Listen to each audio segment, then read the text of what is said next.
Hello and welcome back, everybody, to Bay City Chronicles Presents Next Gen.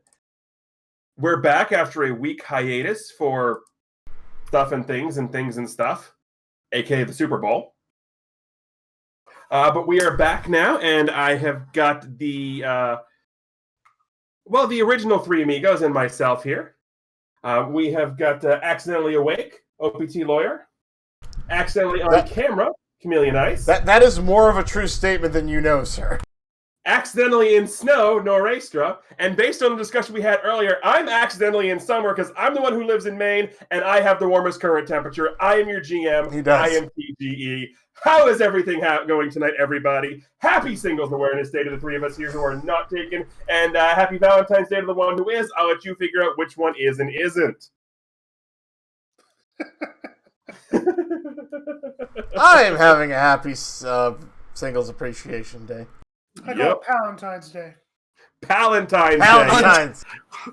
We are definitely having a Palentine's Day game here tonight, but we are going to do it in the spirit of celebrating Valentine's Day.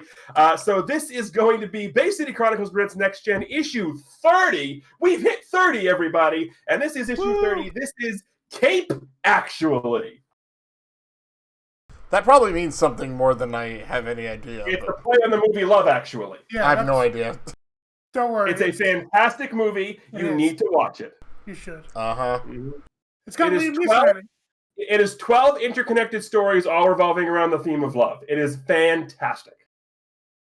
Does it hurt, I mean, though? it's naturally romantic. What? Does it hurt? Because love hurts. What is love?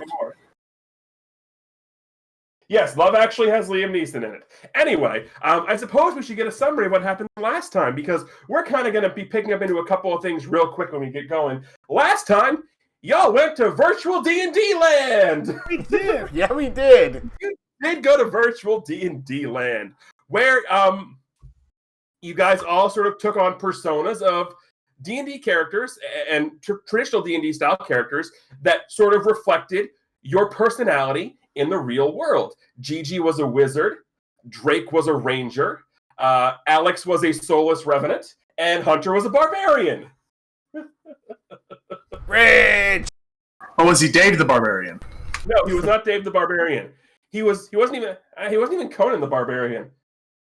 So after defeating the initial point of the whole VR, which was to fight the Necromancer and to rescue the princess, the Necromancer who you were fighting sort of resurrected with the Mask of Horror show.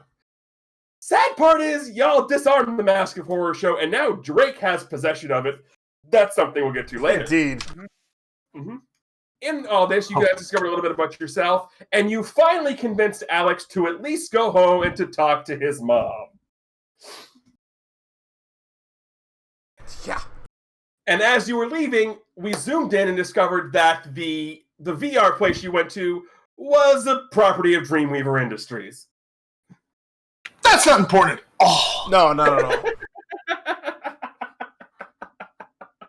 No, I mean, yeah, we're fine. So, as I said, this is Bay City Chronicles Presents Next Gen issue 30, Cape Actually. On the cover, there is a giant outline of a heart.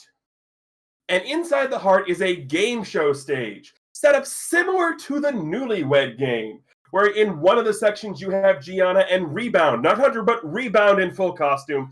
In the other section, you have Drake, and Valley Girl Nina is back. And there is a very strange, almost too cheery-looking host with the Bob Barker stick-style microphone in there, saying, "Welcome to Kissing Capes."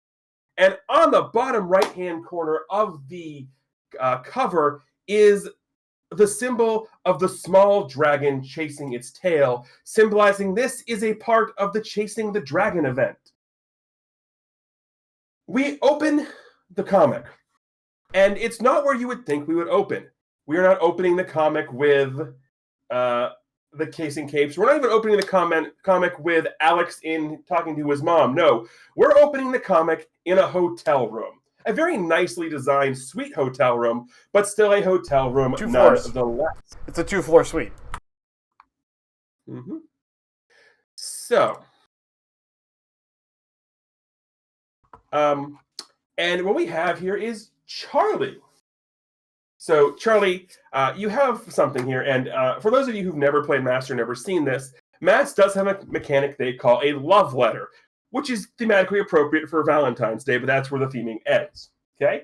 So this is a love letter for Charlie. Basically, it's a way to normally, after an arc has happened, to get people into the next arc, or in this case, a character who hasn't been around for a bit to get him involved in something that's going on. So we're going to do that. Charlie, I'm going to go ahead and I'm going to read you your love letter here, and then I'll show it to everybody on screen afterwards. This is just easier.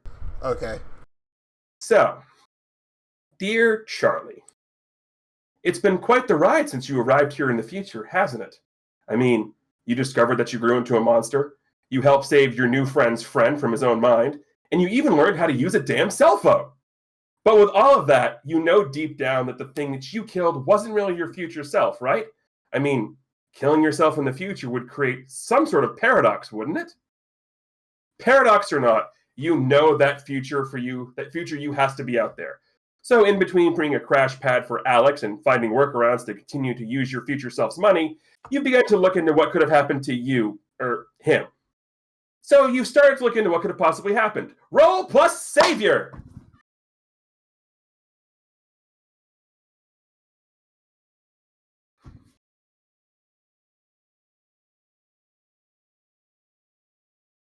Ooh, okay. I have no idea. No. On a 10 plus, you discovered it's a strong lead. And I'll tell you what you discovered. Well, you didn't get a 10 plus. No. On a 7 to 9, the lead is lukewarm, but it's something for sure. No, it's not lukewarm either. On a miss, someone caught wind of the questions you've been asking. Be prepared for retribution. Oh, wait. That wouldn't have mattered anyway. I have the thing for a 5, a 5 or a 3 doesn't matter. Yeah, that's what I was looking at. Well, I was wondering, like, how did I get a 3? I only have a +1, but still, but no, yeah, okay, Yep. That makes sense. But here is the love letter in its entirety. And that was just a little bit of housekeeping. We will get to Charlie in a minute. But basically, we just have a sort of a page-long montage of Charlie, like, basically with that murder board style with the cork board and all the strings attaching to everything. Oh, yeah. Because I love that visual and it's funny. Yeah, it's got the entire, like, office, like, room of the suite, like, just decked out with a whiteboard and a lot of notes and pictures and whatnot and things circled that don't make sense but, like, surely make sense to him. Yep. And the subtitle is "Where Am I?" Yes, exactly. It says, "Where am I, Princess Chase?" Just in case he gets confused. Yes.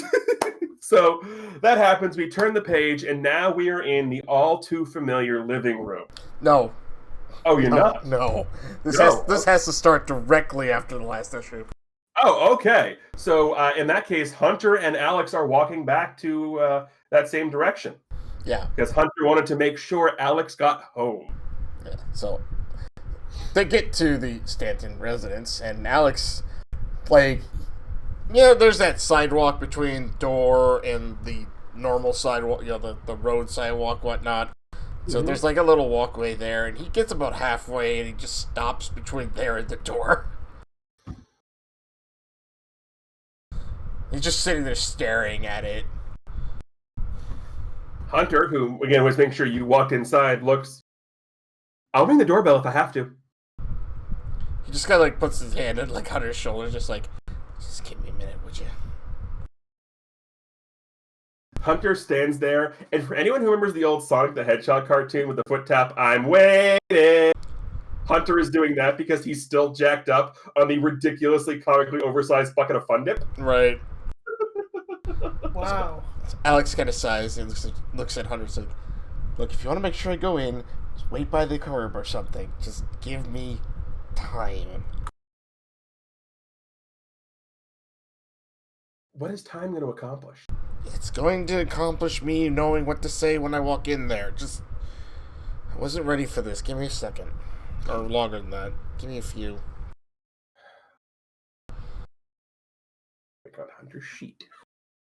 What'd you say? I said, you're going to make me break out Hunter's sheet. Probably. And he looks at you. Look, Alex, you've been running from this since you got back. Okay? And I don't think you need to know what to say. I think you just need to say it because it's your mom. She's going to be okay with it because you're talking to her. And I'm pretty sure that's all she wants is just for you to talk to her. And he's trying to comfort and support. Uh-huh.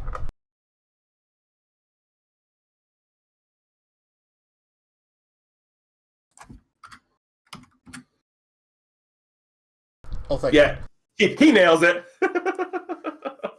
Mundane's the one thing he do well. So I forget what. Remind me for some hit, odd reason. I haven't been comfort and support in a while. Yeah, on a hit, they hear you. They can. I mean, it's mark potential. I have to pull up the. I haven't pulled it up yet. It's loading. On a hit, they hear you. If they share with you, they can clear condition, mark potential, or change or shift labels if they open up. So Alex is just. I'm gonna open up. He's just gonna mark potential, which is actually gonna give me an advance. I'll work on that part later. So Alex kind of just sighs and looks at him and is like, Hunter, you're right, of course, but it's just a lot of things going through my head at the moment. Including, I'm not really sure what to say. The fact is, nobody knows I was gone, except you guys. Alex, there was probably some weird voodoo magic stuff that we don't know about, okay? Probably was. Oh, no, we're actually positive there was.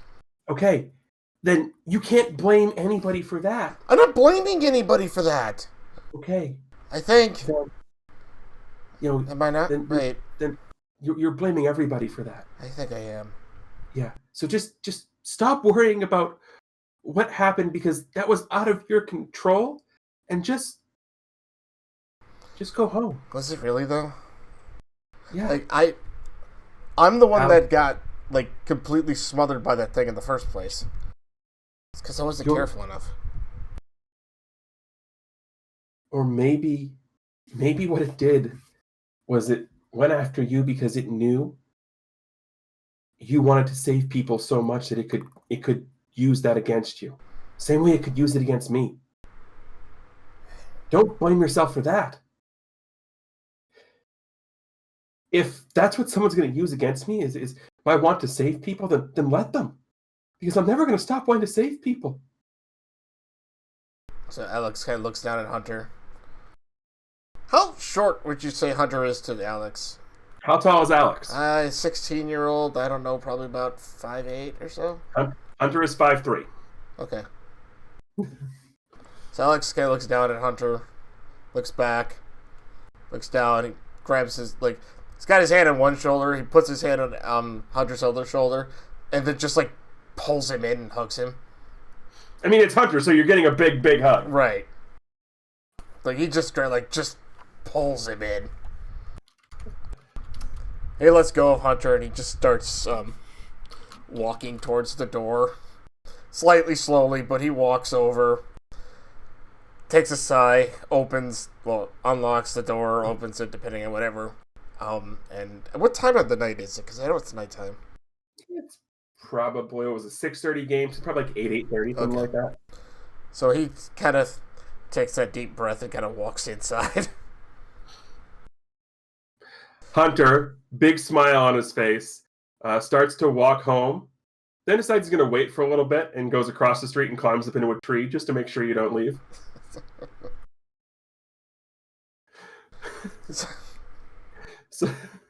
So you walk into the living room. It is 8:30 on a Friday night. Not to mention I wasn't home yesterday. Yeah. So first off, what TV show is your mother watching? 8:30.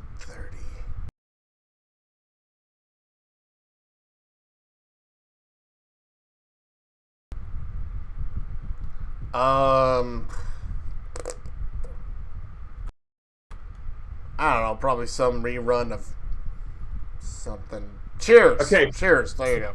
I was going to say Cagney and Lacey. I have no idea what that is. Cagney and Lacey is an old 80s detective show with Sharon Gless and Tyne Daly, because we brought Tyne Daly up earlier today.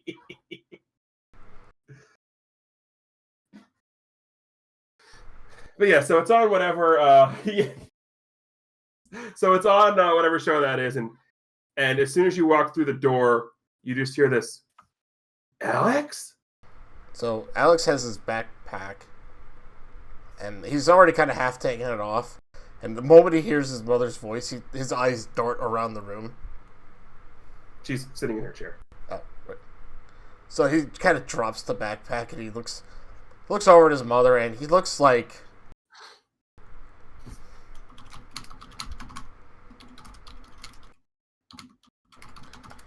He looks completely just... like that I don't know what to say, I'm devastated kind of look as he looks towards his mom. His voice is kind of shaking. He's like, Mom? She, being a mother, knows this and just gets up and just comes over and gives you a big hug. He does the same, but he immediately starts crying. And she doesn't say anything. She just hugs you. Mom, I'm sorry I didn't come home last night.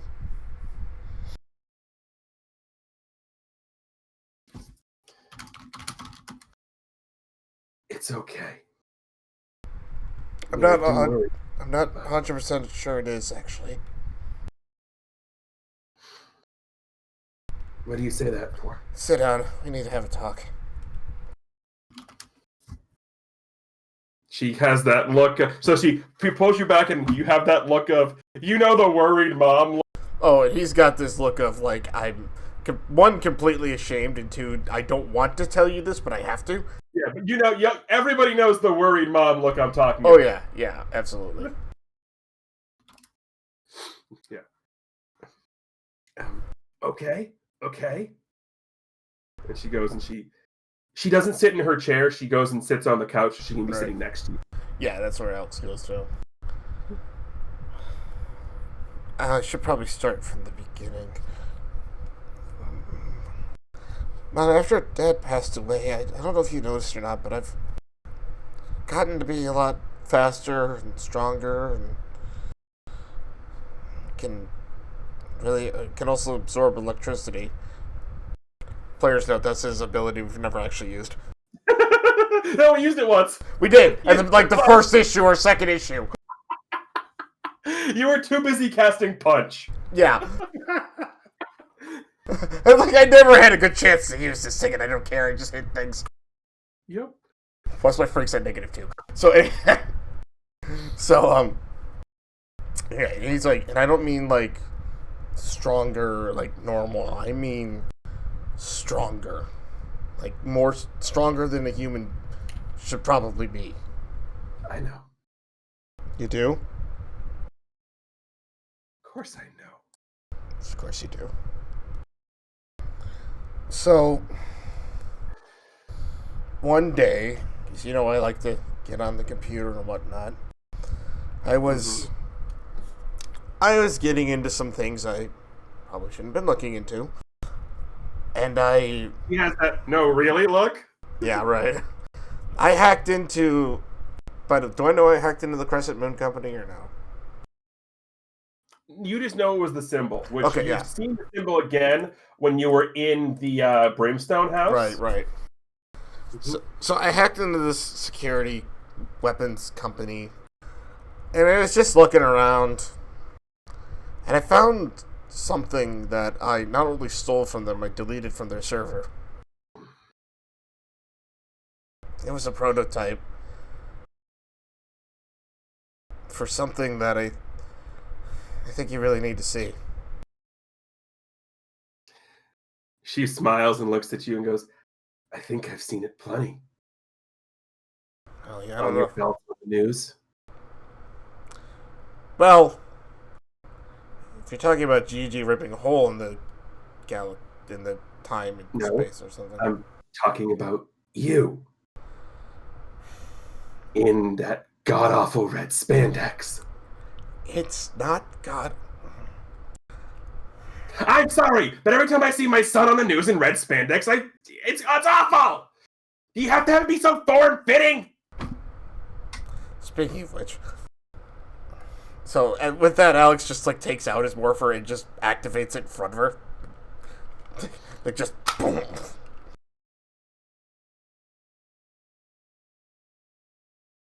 Yeah, so you already knew I was a dragon. How did you figure that out? Well, a couple reasons. One, you're a heavy sleeper, and I would go in and clean your room, and you'd leave it in your bag. And two, your uncle told me. He swore he wouldn't do that.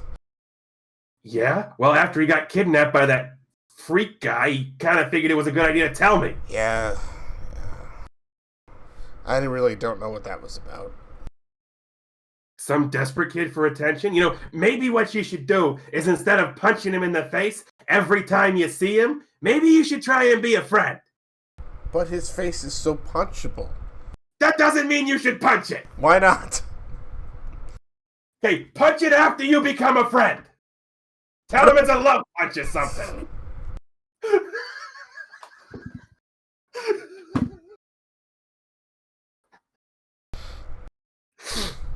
So he takes his helmet off, but he leaves the suit on. He gives a sigh. He's just like, something happened a couple of months ago. I was attacked by a creature from the Dreaming. Yeah, that's what it's called, the Dreaming. If you're wondering what that is, I again reference the hole that Gianna ripped into time and space. Or into the Dreaming realm. Your friends told me. Yeah. They came here one day trying to figure out what happened to you. And it was weird because I knew who they were, but for some reason I couldn't remember you at all, which I find very strange. Because this oubliette was erasing me from existence. Well, I think I only just barely... Well, I didn't escape. I was saved by those three. Gianna, Drake, and Charlie. well, then you have some good friends. Very good friends.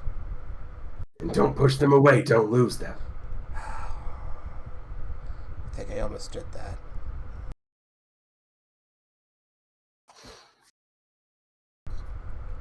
No, you don't understand. Like, when I was there and trapped in this weird place of my own self-consciousness, it felt warm and comforting. I didn't even know I was losing myself. And then to be, one, pulled from that, thankfully, obviously, but two, realize that so much time has passed and no one really knew what I had gone through.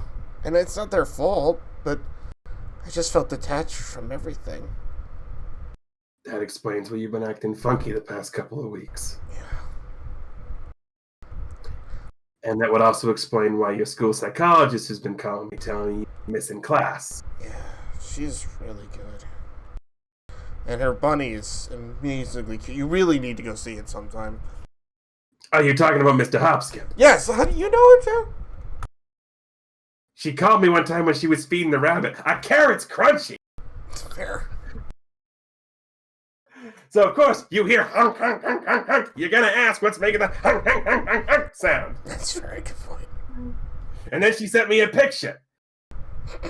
And, oh my God, that thing is the cutest thing in the world. You should try petting it. It's amazing. It just alone will make you feel comfortable. Are you saying you need a pet rabbit? Because we can go get a pet rabbit. I don't think I'd get one as nice as Mr. Hopkins, but...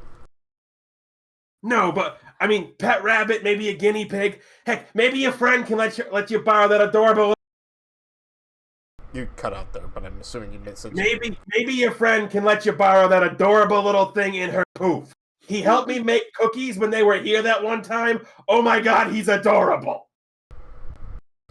You know, I wonder if Chirpy-Cabra would spend the night sometime. I'm sure as long as you let him help me bake cookies, he'd be great. He loves the sugar. Well, yeah, and I can be like the grandma that spoils him. He can get all the sugar he wants, then we can send him home to Gigi and not have to worry about it.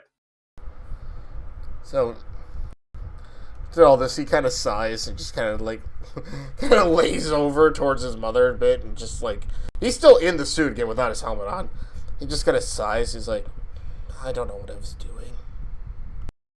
You were trying to figure out what you needed to do. And you took time. And now you're home. And right now, I think what you need to do is, I think you need to do a couple of things. Number one, you need to get out of that suit because it's really creepy. Number two, you need to go into the kitchen and pop some popcorn, and then you need to pick a movie. So let me ask you one question. He looks up and says, what would it take for this suit to not be creepy? Like I said, it needs to be less form-fitting. It's very weird watching the news and seeing a form-fitting suit wrapped around your son's butt. Might be able to do something with that. Just make it just cover up the form-fitting parts of the front and back of the waist, and I think we'll be good. It's not supposed to be that form-fitting. Jeez. Well, ever since you got back wherever you are, it's been extremely form-fitting. Yes! Put on a couple of pounds, Yes, bud. yes, I know. Oubliette apparently remembered too much of me. Like, maybe just increase the suit one size and you'll be fine. I was just gonna do that, and then this all happened. I ran away. I know I'm supposed to be supportive as your mother, but as a mother, I'm also supposed to tell you the truth. And honey, she does the whole belly pat. You ain't missed many meals when you were gone. Apparently I didn't. No, we already talked about the fact that Oubliette forgot to delete the buffet. I mean, was the buffet good? I don't remember. What the? Okay, we gotta talk to your friends. If they're gonna pull you and save you, they at least need to let you remember the all-you-can... I know, right? Yeesh. Maybe we should think twice about borrowing Chibi whatever its name is. So Alex stands up and depowers his suit now and holds his morpher up. It's like, yeah, I definitely need to work on that a bit. I believe I can edit the appearance. Yeah, well, we're not doing that tonight. She grabs it and just puts it on the table. I wasn't going to. We're watching a movie. Wasn't going to. I just had it because every time I do that, it's in my hand again. And if you don't hurry up and pick one, I'm picking the movie. What do we have? DVD cabinet's over there. Fair. So he just kind of walks off over to the DVD thing, and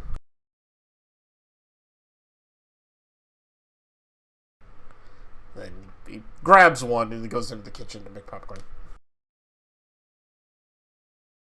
So the last scene in the house will be the opening screen of the movie. So we need to know what the movie is. Trying to think. That's not a movie. No, I'm trying to think what I actually want to watch right now.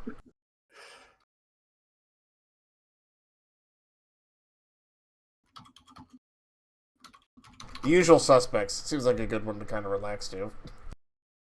Nothing wrong with that.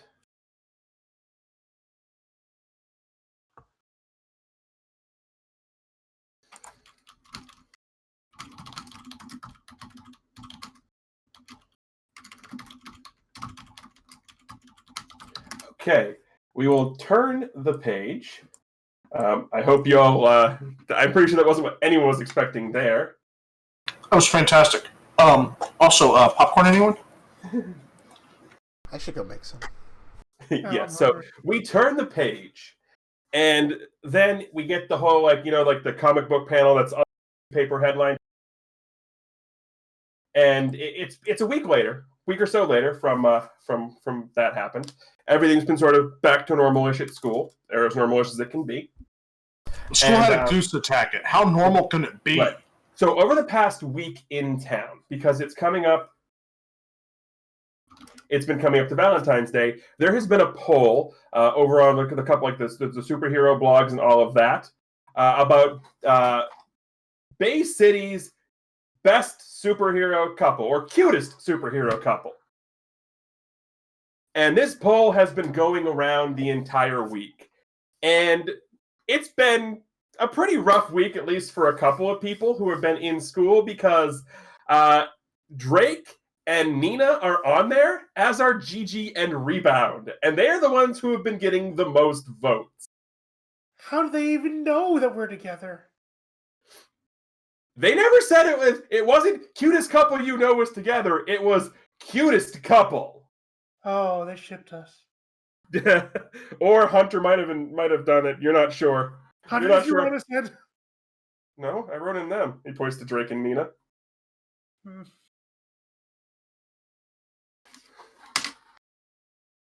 Besides, why would I do that? Why would I do that? I mean, everyone in the city knows your mom and they kind of hate your mom and have them hate you because of your mom. Why would I do that? Well, I don't know, but I didn't do it, and I don't think Drake would have done it. Drake totally was the one who put the couples in. It's either Drake did it or Hilbert did it. One of the two of them. No, Hilbert wouldn't do that. Drake? This is totally happening at lunch, by the way. Drake's got the sheepish smile on his face. You did. Why would you do that? Alex, did you vote in this? Oh, am I there? Is Are it gonna- you? Are you, or are you taking a week's sick time from school? Oh, he's taking time off. Okay. Yeah, there's no. I mean, other than to go in to see the counselor, To see Hop Skip. Hop, Skip, and Doctor. It's Thatcher, right? Dr. Thatcher, yep. Right. He was Yeah. a rabbit, not the doctor. Right. Yeah. Yeah. Other than to go in to see her, and probably actually go to see her at her office instead of at the school, or whatever. But yeah, he's not there. Okay. So it's just Drake, Hunter, Hilbert, and Gigi then. Mm-hmm. And like, Drake, Hilbert, are you agreeing with us? And he's just sort of being sheepish. He pulls the fedora down. I guess realistically, there aren't many other options. Well, there's that one guy who keeps meme voting stage fright with everybody. And you see stage fright and Gigi, 1 vote. Stage fright and Drake, 1 vote. It's just stage fright, and then just stage fright, and just stage fright, 1 vote. Somehow stage fright and horror show. Yeah. So We should punch him in the face too. So by the way, Gigi, you get a text message from Alex. Oh, she checks her phone then. He just simply says, "I hope you guys don't mind getting the highest vote count in that poll." Checks back quickly. Alex, what did you do? I know computers pretty well. Why? Frowny face. He just texts back, grin, like he just types it out for you too. Of course, yeah. I love the text message thing. Yep. It's Well, fantastic. It's not like the contest means anything. I mean, it's just a random poll, right? So, Who are you talking to, Gigi? yeah, So- Gigi. So Friday at lunch happens, and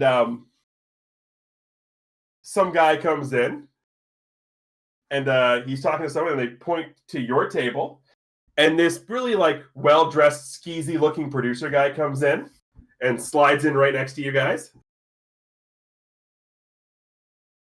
Can we help you? Yes, you and you need to find your cute couples partner and be at the studio tomorrow at noon. I'm sorry, who are you? I am the producer of Kissing Capes, and you two and your hero couple partners are going to be on the Valentine's special tomorrow. Drake? Yeah. We can't. Sure we can. Drake! And he just looks, I expect you guys to be there. If not, the whole town's going to be really mad because they're going to want to see it. Bye! And he just sort of dances off. So Drake texts Hunter. Who's at the table with you. He is at the table. I thought we were in different groups. Never mind. Yeah, no, yeah, because it's lunch and because it's Rebound and not Hunter. So So Gigi just looks over at Hunter.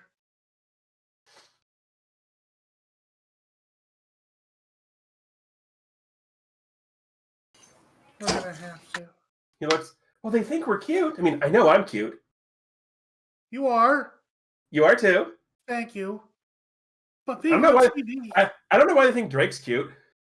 They're he's not a- voting for yeah, me.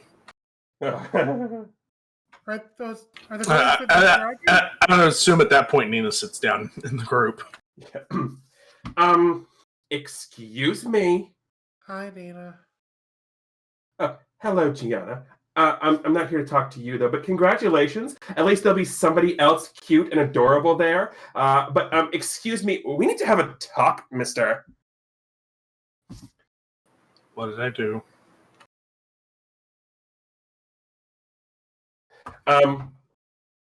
You know exactly what you did. First of all, why do you think that I'm going to be caught dead on camera with you? Is it the abs? Because I don't have the abs anymore. You don't have the abs, you don't have the butt, you don't have the scales, you don't have anything. You're just a loser. And now, because of some stupid poll, if I want to expose my star to everybody, which I totally am going to do, I have to sit next to you. So here's what's going to happen. You're not going to mess this up.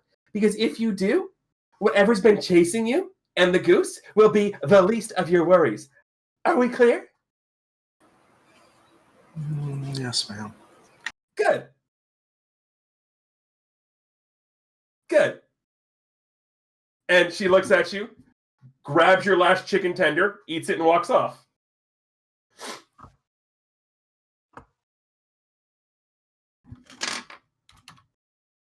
Yeah, I'm going to go ahead and just take a powerful blow for that. Yeah.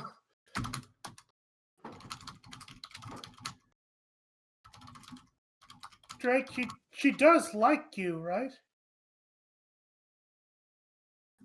Alrighty, on a 10 plus. You must Teach. remove yourself from the scene. Have fun. Etc. No. This one's on you.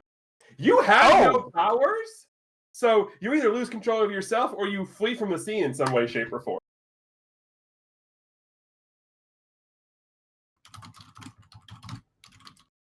So Drake kind of looks down at the empty plate, looks up at the cafeteria, kind of looks around, and just kind of smashes his head into the mashed potatoes.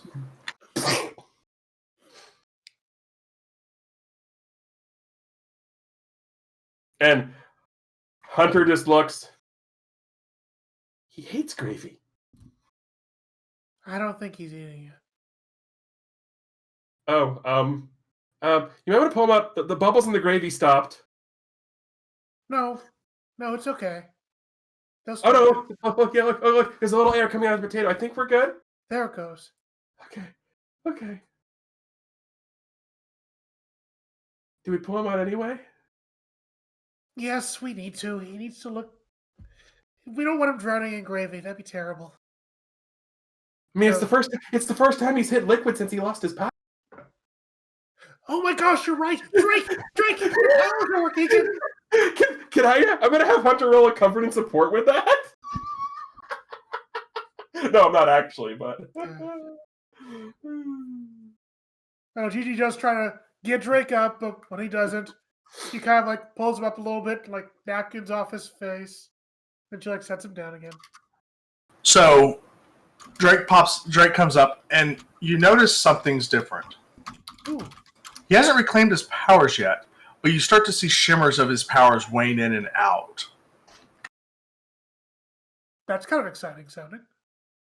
Hence the landing in the liquid. Perhaps that was on purpose. Hilbert just looks. I think the more impressive thing is the fact that there's a full imprint of face in the mashed potatoes. Why is that impressive? Because it didn't get ruined when he pulled his face out. Huh. Drake, how do you feel? Well, like I just landed in a pile of mashed potatoes. You did. And And gravy. Drake, do you know what that means? It means that I have to go on a show with her Kind of points in Nina's general direction. And as you look over, the entire group of Valley Girls, it's Nina and the three all just pointing and laughing at you.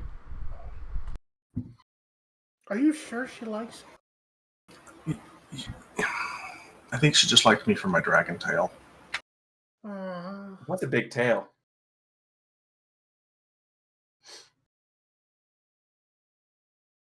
Well, I know. Yeah, I'm sure you know what you're doing, but Drake, that I can kind of see it, but I think you might have gotten, or at least you're starting to get a little bit of something back. Really? Yeah, don't you feel it?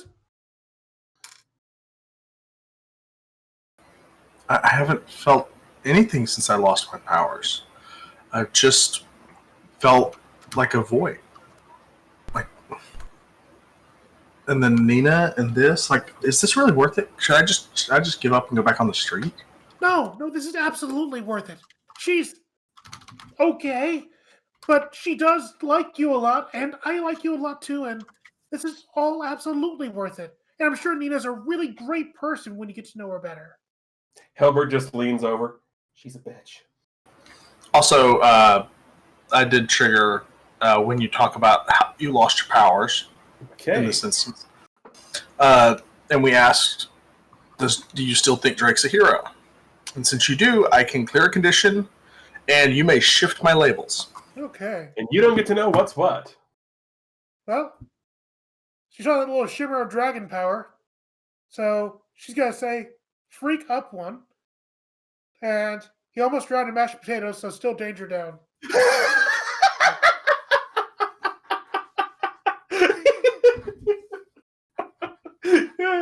I mean, that fits. Yeah. Yep. So That's a so legit, that's a legal move, so we're good. we get a smash cut to just the tabletop character Pearly Gates. How did you die? I drowned in mashed potatoes. and just pointing a finger, no, get back to where you came from. It's not your time, son. Go back. No. And turkey gravy. Who uses turkey gravy? So that happens. We turn the page, and we get the full studio. We get the studio zoom in, and then we get the over announcer voice, and it's Going right in. yeah, we're going right in, absolutely.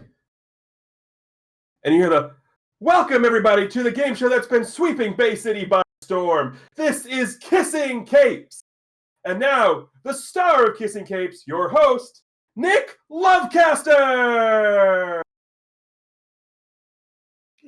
And the live studio audience and everybody on stage is sitting there clapping. And out comes this over-the-top looking game show host. He's got the Bob Barker stick microphone, like the full suit. Kind of looks like, basically, if you remember Pressure Lock, kind of looks like what would happen if Peter Tamarkin was wigging out on caffeine and sugar. So, never mind. I'm good. So he's holding up the little stick microphone. And ladies and gentlemen, welcome to Kissing Capes. I am your host, Nick Lovecaster, and we have got not one but two teams of heroes today, two couples of heroes, because there was a tie for Bay City's cutest hero couple this year. So first, let's give a warm round of applause for couple number one, Gigi and Reba. And there's some cheering and a smattering of boos because, Yeah. And couple number two, we've got Drake and Nina. And Nina, before you can even go and stand up, she just Derrick Henry stiff arms you down the chair and just stands up by herself, preening. I would have gotten two. Gigi, by the way, is wearing her full hood thing pulled over, so you Yep. just kind of see her glasses. Yeah, Hunter's in full rebound costume, like the boomerangs, the whole shebang. Hunter, he overdresses. This is his dress costume. Mm-hmm. Like he's even got a little mini bow tie that you can clearly see as a boom. Rebound. This wasn't a. And at this point, Drake looks down and realizes he's not dressed up at all, and Nina's probably scowling. Mm-hmm. Yes, chat has just asked if there are sequins. There are totally sequins. Nice.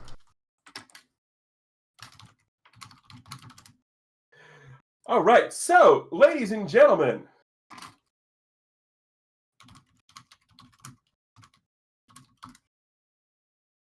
we've got, for those who've never seen how the game works, we've got 2 rounds here. So, here's how this is going to work. In the first round, we're going to ask one member of each of the couples to go backstage, and they're going to get locked in a special soundproof booth so they can't hear. And then we're going to ask the other member of the couple some questions.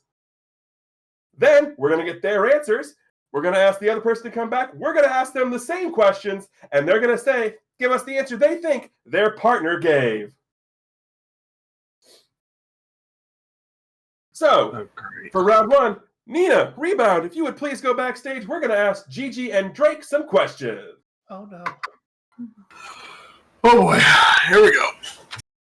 So he waits for a little bit. Alrighty. So we've got some questions here. And remember, you're giving the answer you think your partner will say you gave. Oh, dear.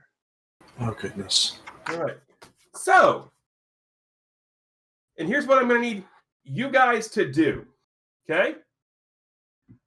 I'm going to need you guys to get a piece of paper. Like real us guys? Oh, yes. No. Or a dry erase board or something. I have paper. Okay? Because I'm going to ask 6 questions.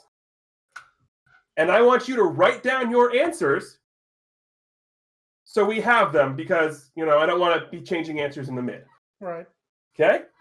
So you're going to say your answers out loud. You can write them down, but that's what we're going to do here. And yes, this is basically the first part is basically the Newlywed Game. You're correct. Which I love. I think the Newlywed Game is fun. Yep. So, here is the first of 6 questions.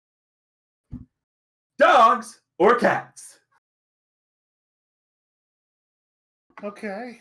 Question number 2. Who has the crazier rival?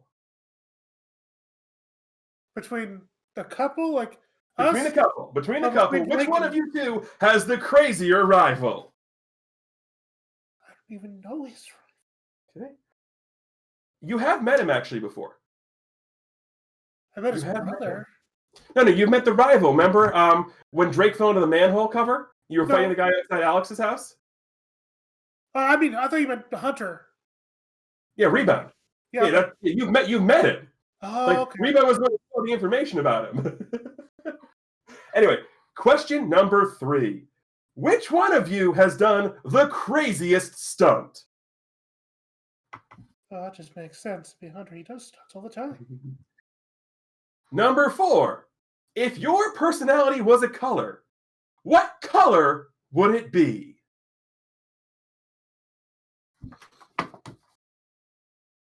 Question number 5. What is your theme song?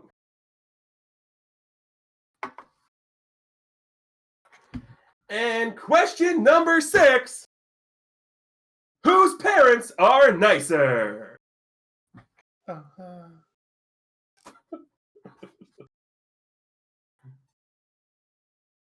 And now that we've got all those questions, we're going to bring our other 2 heroes back, and we're going to see what they say. All right.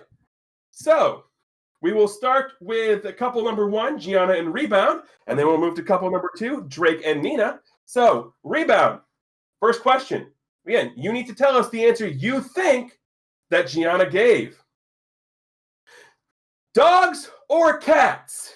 And Hunter thinks for a minute and goes, Chupacabras! Drake just looks at Hunter. That wasn't an option. And Gianna goes, well, what's your answer, Gianna? Dogs? He looks, seriously? Seriously? They gave me only 2 options. Make up an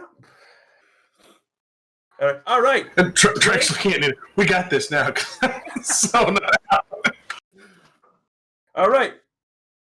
Dogs or cats? And she looks. He's quite obviously a dog person because the cat would chase the bird. And Drake put down dogs. 1 point for Drake and Nina. Wow. Question number 2. Who has the craziest rival? Drake, Nina, we'll start with you. She looks, well, considering mine has never tried to kill me, it's totally going to be him. It totally is me. We get another point for Drake and Nina. And Hunter looks, well, her. Definitely her. Wait, who's my rival? Oh, I don't know. Your mother? Your mom? But that's family. I thought rival would have to be. Did you say Hunter? Yes.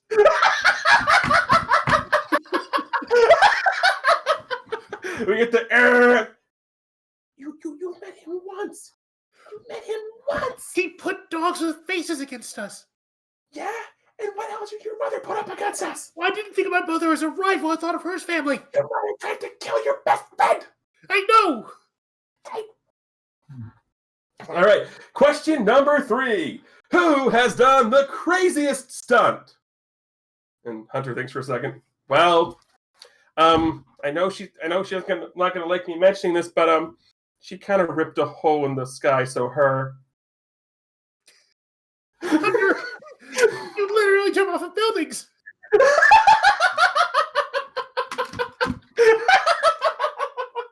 I would like to point out really quickly that this is not scripted. I do not know their answer. No. This is fantastic.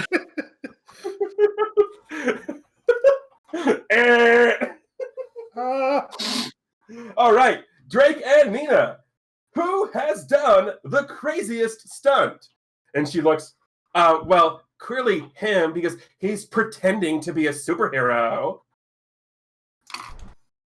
That hurts, Nina, but you're right, it is me. I do fall into stuff all the time.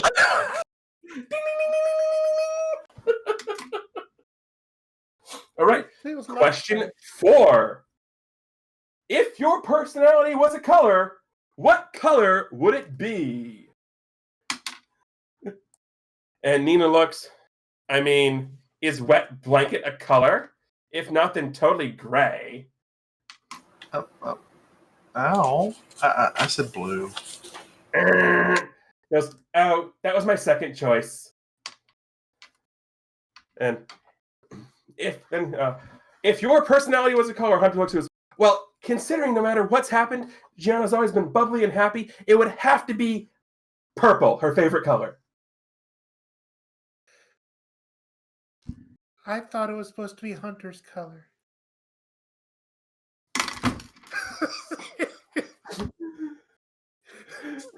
This is such a Gigi thing, though. It really is. It absolutely is on character. It is. What did she put? I put red because I thought you liked the color red, Hunter. It's full of energy. And Nick just looks, okay, moving on. Question number 5. What is your theme song?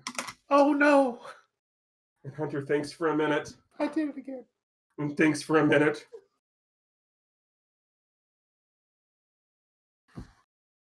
And thinks for a minute. And this is the GM stalling for time because I forgot the name of the song. That's okay.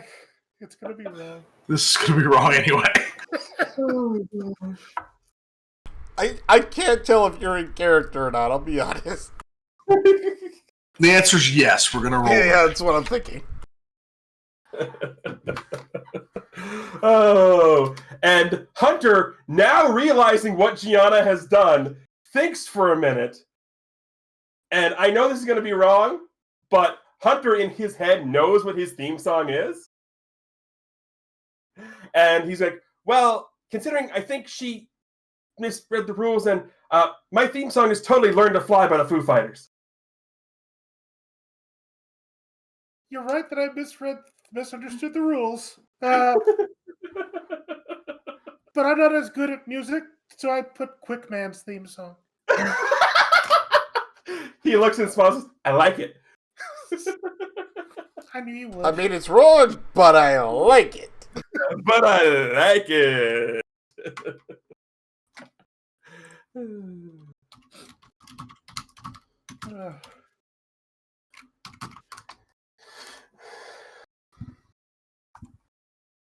All right, Nina, what is Drake's theme song? I'm going to be as nice as I possibly can here, but he totally is Kelly Clarkson, Beautiful Disaster.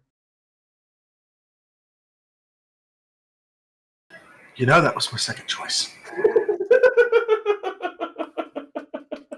I was more Drowning Pool Bodies, you know, because I hit the floor a lot. That was my second choice. Well, I mean, do we get half a point? No, you do not get half a point. They need to be correct.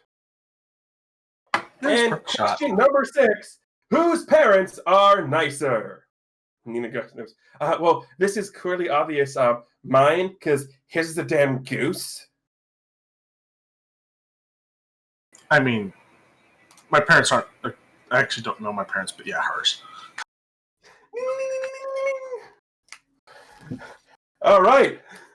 And Hunter goes, well, this is the easiest one of them. It's clearly yours. What?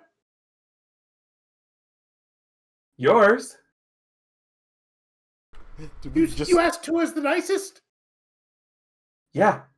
Yours? You just went on for 5 minutes about how terrible my mother is. You know, she locked away with my best friends. GG.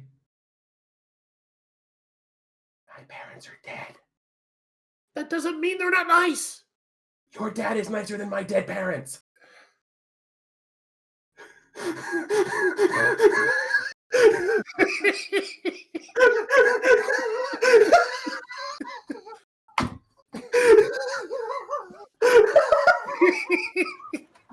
All right, so I think by a score of 4-0.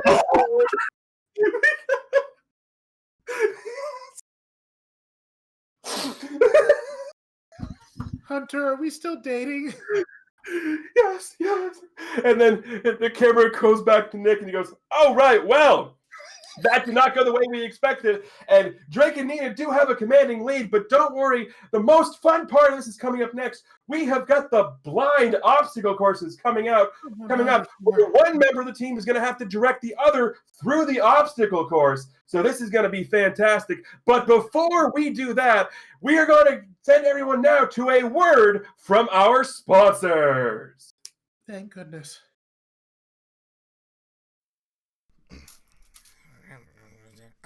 Okay, why am I here again? Well, it's simple. You're here to promote Kestrel Crunchies. You know that cereal about your friend? Yeah, wait, Kestrel has a cereal?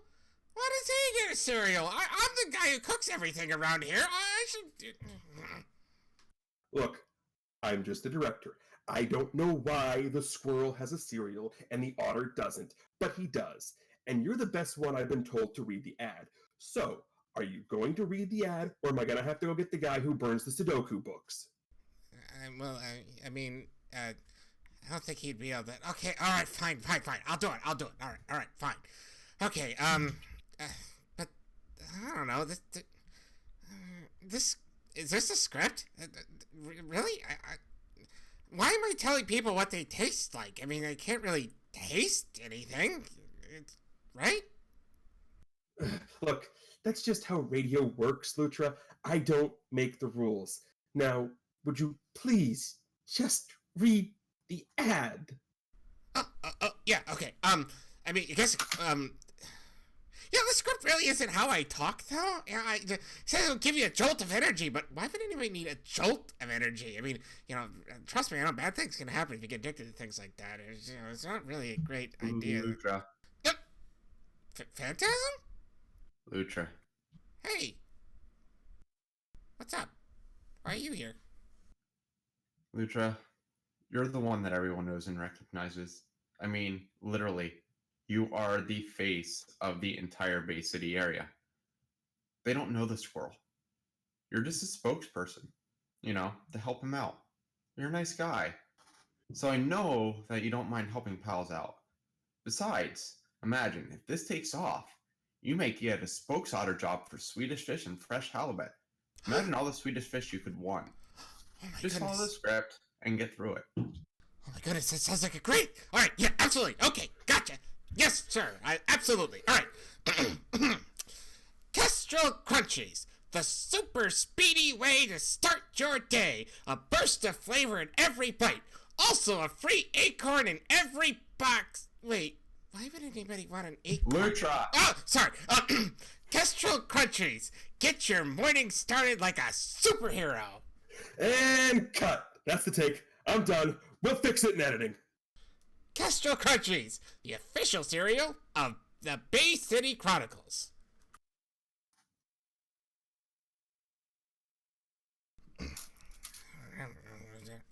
Okay, why am I here again? Welcome back, everybody, to Kissing Capes. That was quite an exciting first round, and we are going to be right back here with the second round, the blind obstacle course. And how this is going to work is quite simple. One member of our team is going to run through the obstacle course. The other member of the team is going to direct them through. The person running the obstacle course will not be able to see. So, since we've already deprived them of their hearing, we're not going to deprive them of their sight. Rebound, Nina, you're going to take to the obstacle course. Gianna, Drake, you're going to be guiding them.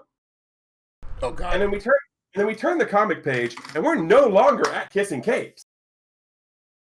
We are in the office suite of a 2-floor hotel suite with all the murderboardy goodness happening. With one Charlie. You just get this front shot of Charlie's eyes just like going back. Like it's like one of those half panel like things, top and bottom, where like the eyes are going this way and then they're this way. And then that's it's just like looking over everything like there's gotta be something here. And so as you're going over and looking, you hear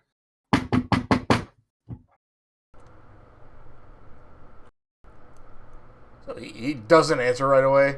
It's one of those things he's still going, and it's the second time the knock happens where he's like, oh, right. Walks over the door, looks through the eye hole. you see a skinny, black-haired boy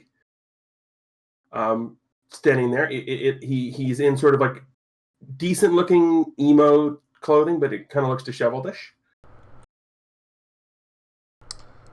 Curiously, he's going to open the door slightly. You know how it's got the latch, you can still kind of open it a bit, whatnot. Like, what do you want, kid? I've got a message for you. So he just sits there for a moment, staring at this kid, like closes the door, unlatches it, and opens it up fully. He's like, "You have a message." When you open it fully, the kid is no longer standing there, but instead is a red-skinned, protruding horned individual that looks remarkably like the kid. You were in the Brimstone House, were you not? You were, because that's where you killed Charlie, or killed Chase. You remember this as Hellhound. Oh God, okay. And he's standing there, and he just punches you in the face. Ah! And then just as sort of like tackles you into the room. So, like, as he's going to do that, Charlie's going to react and try to basically use his power. What did he have? Sound powers. Right, sound powers. He's going to try to do that to like blast him away from him. Yes, I'm not having you roll to take a powerful blow there because this is more of a narrative thing. Well, that's fine. I was kind of hoping that was too. Yep. Yeah. So you like blast him back up, and he gets up, and instead of standing, he's on all fours looking at you.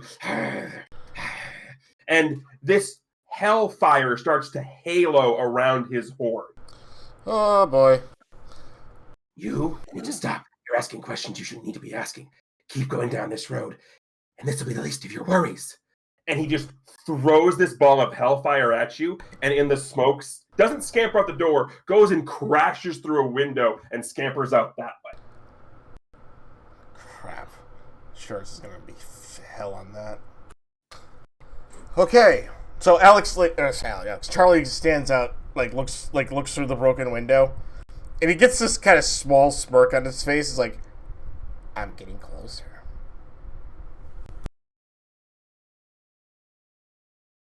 And then immediately calls the hotel staff to be like, "Yeah, I just got attacked by a super dog in here. Gonna need somebody to come up and help clean this."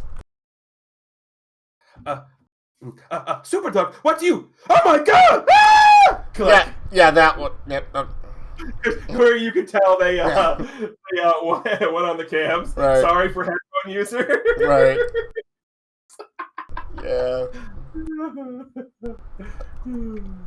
Just takes a photo. Yeah, that one. That's the one. You walk downstairs, and the head cleaner like passed out, scared from that. Charlie goes over, kind of tries to help, give him the good old gentle pat on the face, like, sir. No, Mrs. Escobar. Oh, Miss. Charlie, what was that? Are you okay? I'm fine.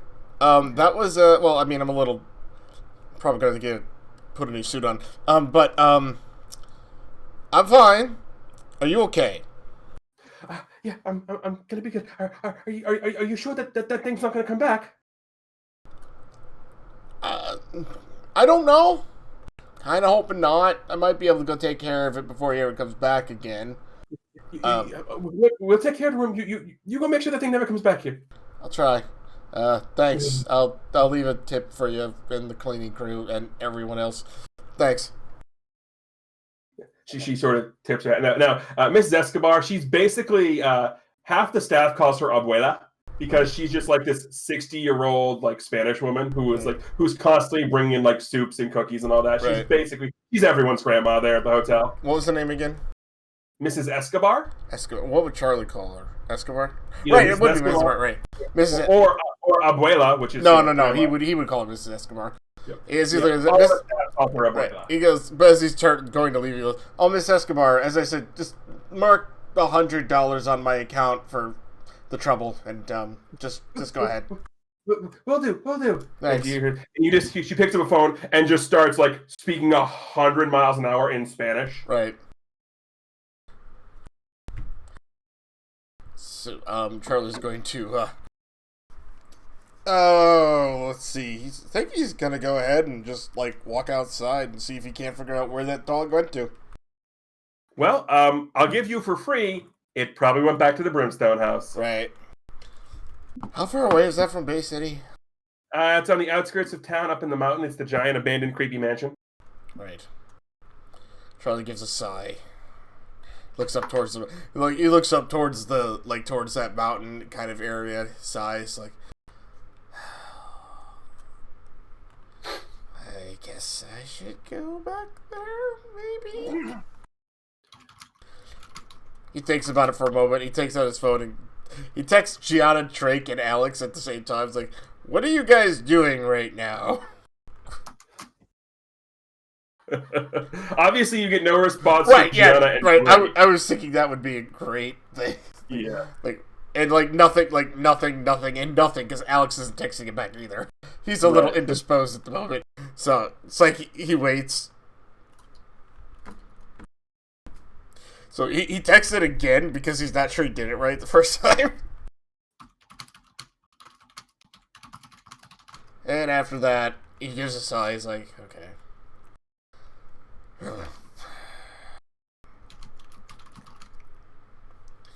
Alright. And he starts making his way towards that horrific mansion thing. He's gonna go back there.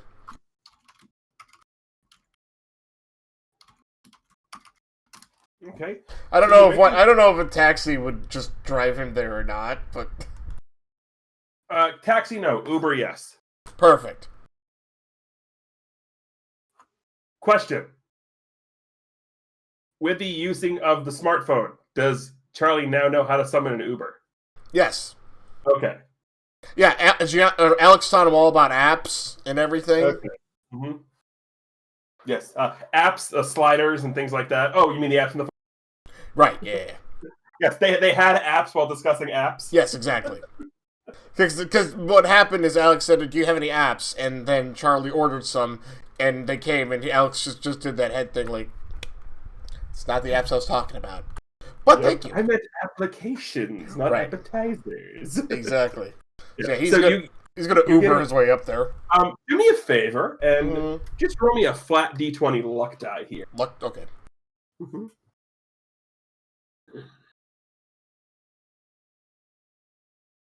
Okay. So you get some 18-year-old kid in a beat-up old 87 Jeep Wrangler who picks you up. The hood is off, the doors are off. And you can tell he's clearly strung out on something. Charlie You're not actually sure if it's energy drinks or not. Charlie actually kind of smiles because this is actually perfect because he's not going to remember going up there. Perfect. Nope. But the ride is bumpy as heck, and the entire time, throughout his speakers, this kid is blaring Bob Marley. And don't worry about a thing, 'cause every little thing is gonna be alright. I'm just going to point out here, Jimmy's face when you did that was fantastic. I never claimed I could sing. You did not. No. Yeah, you keep wanting the musical episode for some odd reason. Of course I do. Just because I can't sing doesn't mean I don't enjoy it. So you are rocking this like half an hour car ride. It's bumpy as heck. There's no door, so you gotta hang on to the roll bar. Bob Marley blaring in the background. Like, it's just crazy. Well, Charlie is so focused he doesn't actually really care. In fact, he's kind of enjoying this, oddly. Yeah. Because he's just like, yep. Yes. This is the And perfect way to go and the roll in license this plate place. is just 3 letters. It's WE space D.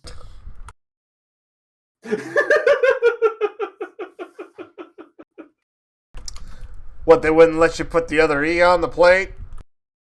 Bro, it was already taken. I'm actually surprised the one you got wasn't taken. I don't think anyone was smart enough to think of it, bro. Ah, okay. So, why are you going up to the creepy mansion? I mean, it's cool and all, but I have business up there. anyone who's got the cojones to have business up at the creepy mansion, it gotta be cool, man. Ah, thanks, bro. And he gives you he takes his driving hand off the wheel to give you a fist bump. You start going, oh, and he over. So yeah, as he gives the fist bump, Ezra's like. So, by the way, have you ever been in this manor before? Yeah, once I dropped somebody off one time. He invited me in. It was this crazy old dude, but he had so many chicken nuggets. Yeah, he does that. It was he didn't even pay me. He just paid me in nuggies, and it was awesome. Yeah, I hope everyone remembers what the house looks like when I'm done with it. Just don't ruin the nuggies, man, because it's great. Like, this guy, he said if he ever needed another ride, he'd call me, and I don't want to lose that, so please just leave the nugs. Sure thing, bro. Sure thing. So, as he's saying leave the nugs is when you're getting out of, Yeah. and he just barrels off. I would like to point out my eyes are actually watering from laughing so hard tonight.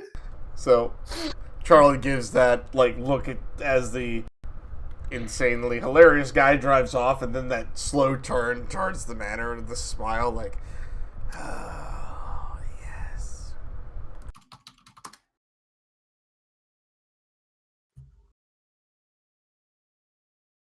So what do you do?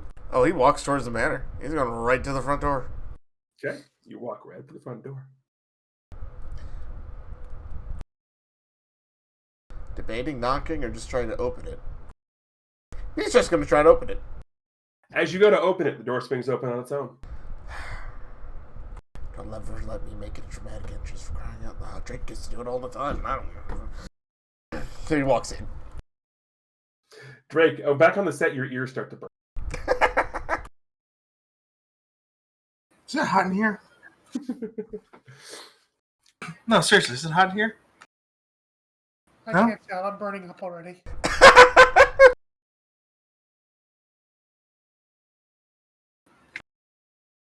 I feel like So- my ears are burning. As you walk in, standing there in the hallway is the eccentric old man from the last time you were here, Lord Tiberian. And for those who don't remember what Lord Tiberian looks like,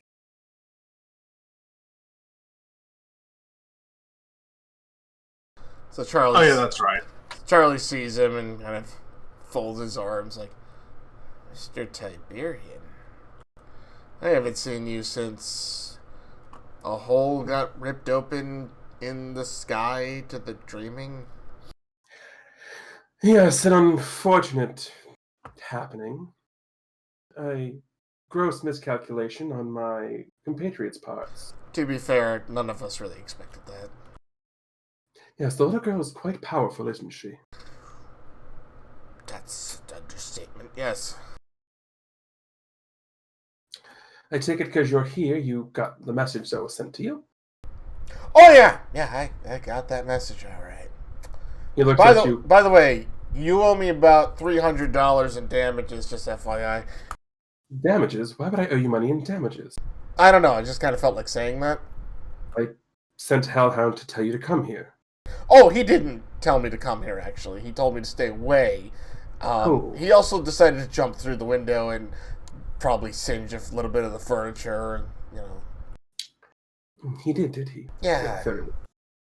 We'll have to, I'll have to talk to the little scamp later. As I said. So, Look. Message heard. I'm here. Let's just settle this stupid thing. Where's Chase? well, that's the thing. The word around town is you've been trying to find you. Yes. Because apparently, the fake death of you killing what was supposed to be a duplicate of him wasn't good enough, and apparently you were questioning things and asking around town. Yes. Yes, I was. And I'm okay with this because I'd rather not have the stink of that death, or not death, be floundering around me, because you don't get to last as long as I have in a city such as this without being able to go underground for a few years and then get off of you. You know, I'm not really caring about your reputation. I'm more caring about the fact that I'm pretty sure I wouldn't have let my younger self kill me so easily. Well, a certain somebody in our midst,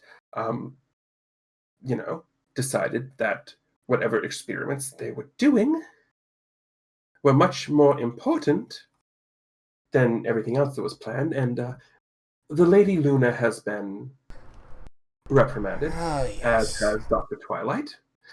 But you can know that whatever grand plans that we had planned are on the back burner for now, ever since the sky got ripped open.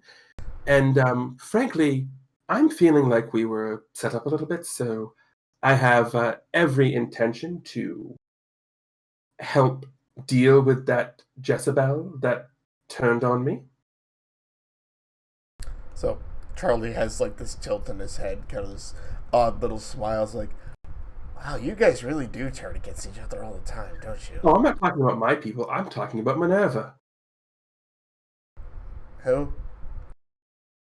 Minerva Robinson. Oh. Dreamweaver.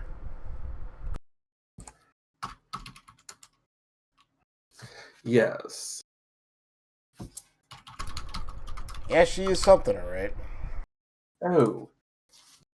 She is extremely good at manipulation and double crossing and pulling plans out that we didn't know she had.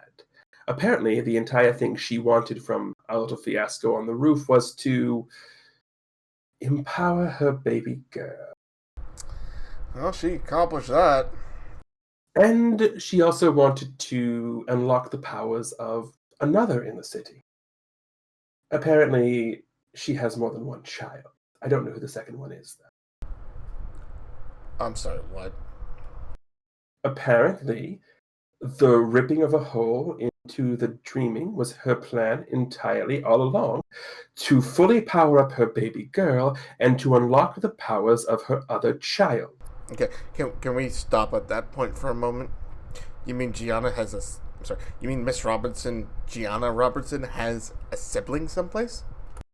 Based on the fact that you don't know, I would assume half-brother? Or sister? Okay. So you don't even know who this person is? Oh, I absolutely do know who it is, but that information doesn't come for free. Unless you want that information as opposed to the information you came here for. No, the information I came here for is what I'll take for free. What's the other going to cost?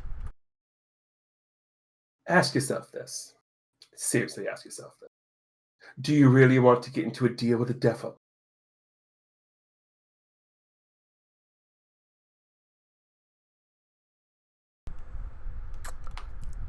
Charlie's like literally sitting there considering this. We'll table that one. Where's Chase? Well, Chase, as far as I understand, is in a much worse place than you found. Instead of being locked inside his own mind, he's locked deep, deep in the darkest wells of the dreaming. The little dark corner of nightmares. Why is he there? Because what better way to put pressure on your friends as horrible heroes and get Preston Powell's smear campaign going than to blame the missing and disappearance of Chase Cassidy on such young people? But why pull him there? I mean, hell, you could have just put him up in a hotel in, like, Colorado. We would never find him. Your friend is good with computers. Once he was found, they need to move him to a different place. What better, safer place than the dreaming? Right, that Stanton kid that I'm... Yeah. Right. Okay. Is that one of those things I just go ask Miss Robinson about? More than likely, she's the only one you know, unless her half-sibling has that ability. I don't think they do. We're the only one who know how to get there. Gotcha. By the way, speaking of the young Miss Robinson, would you like to know what she's doing right now? So, Charlie tilts his head. He pulls out his cell phone. He looks at it like, well, she hasn't texted me back yet. Yeah, sure. Oh, good. Follow me into the living room. What? And you walk. Just trust me. Okay, this isn't a code. Okay, hold on. That's a big ask. Okay, you are a guest invited into my house. Nobody is going to harm you. We're simply going to watch television Okay. and have chicken nuggets. You know, the kid who drove me up here, you must have known because he really remembers that part. Who do you think sent him? Okay, fair point. Wait, how did you know? You know what? Never mind. I don't want to know. I sent for you. Yeah, but I'm the one. I used the Uber app to get here, and there was only one person that would come up here. Never mind. Exactly. So anyway, shall we? Yes. And you go and sit down on the couch with Lord Tiberius. Oh no, he does not sit down. Oh.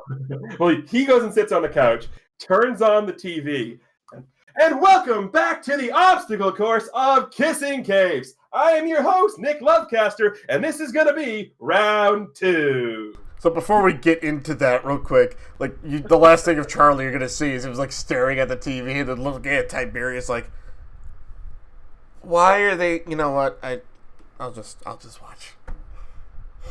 Apparently they won a citywide vote as the cutest couples. They did? Or your friend might have hacked the vote, I'm not sure. Him again. Anyway, this is the best part. Although you did miss the question round, that was quite a thing. I suggest you rewind it and watch it when we're done. But the obstacle course is the best part. I mean, considering the relationship that Drake and I believe that's Nina has, surely Giada and a Rebound were great. I would think. Oh no, Drake and Nina are winning 4-0. But this is the best part because, as you can see, Drake and Rebound and Nina are blindfolded, and they have to walk through this obstacle course. But Gianna and Drake are going to be guiding them. Yes, I understand that, but I want to just back up for a second. 4-0? Yeah, apparently Gianna misunderstood the question.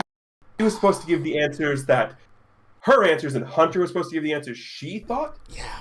He thought she was going to give, but in reality, she gave the answers that she thought were about him. And the last one was really odd, and it ended with a line of, your father is nicer than my dead parents. I laughed heartily. So Charlie just looks at him, just kind of sighs, and looks back at the TV. All right, first things first, ladies and gentlemen, welcome back. And we're going to have our leading team. They are going to start here. So, Drake, are you ready to send Nina through the obstacle course? Is this the map? Is this what I'm supposed to look at? Do I have this right? Is this right? No? You absolutely have this right. And for those of you at home for GM style, this is basically one of those Wipeout style courses. Where there's these giant rubber wheels and all that. Basically, you got to get through a bunch of giant rubber wheels and other things that are trying to knock you into a vat. Well, not necessarily. Normally, this would be a vat of water. But because this is the Valentine's Day special, we've got a vat of chocolate. Ooh. Milk. I hope neither of you are lactose intolerant. So, first things first. And from a game perspective, here's what I'm going to have you do. There are a total of 3 obstacles you're going to have to get these people through on the course. Okay? I'm going to let you as players improvise what these 3 obstacles are. And based on how you describe it and what the obstacle is, I'm going to assign a role to it. You will then roll, and based on your result, we'll see what happens to your partner. Note that the obstacle courses do not have to be the same from player to player. This is going to be fun. So, Drake, since you were in the lead, you get to go first. Are you ready? Let's go! Whatever your name is. If I fall into chocolate milk, you are so getting it when we get out of here, okay? Is that a good thing or a bad thing? I can't tell. All right. Start the timer in 3, 2, 1, go! All right, so the first obstacle is the spinning prongs out of the wall. So you've got the 2 sets of 3 spinning. Yep. And so Drake's like, all right, ready, go, no, go, no, stop, don't, go, don't. Oh, she's in the... Okay, let's roll. What do I need to roll? With that description, it's just going to be an auto failure. Oh, okay. I'll take that. Roll here. So she usually starts to go. She starts going and then poof, poof, poof, poof, and she just gets splashed and covered in chocolate milk. And you just hear this is ridiculous. Seriously. So someone helps her, brings her back up to the start again. You're so getting it when we're out of here. I can't tell if I should be scared or not. Just we're here to win. Get me through this. Get better at dodging. Well, I can't see, so you need to tell me what I'm dodging. You're dodging a wrench. Let's go. She ducks. All right, so same obstacle. So this time we need a roll. You need to tell me how you're getting her through this first. Oh, so it's a timing pattern. So it's you dip, duck, dive, crawl, and flip over. Alrighty, since this is a timing pattern and you're trying to time it, go ahead and roll plus superior. Oh no. Do I need to clear my Yeah, basically, conditions?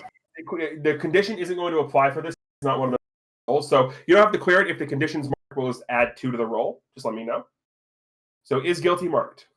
I unmarked it for that roll, so I'll leave it marked. Okay. So that's not good.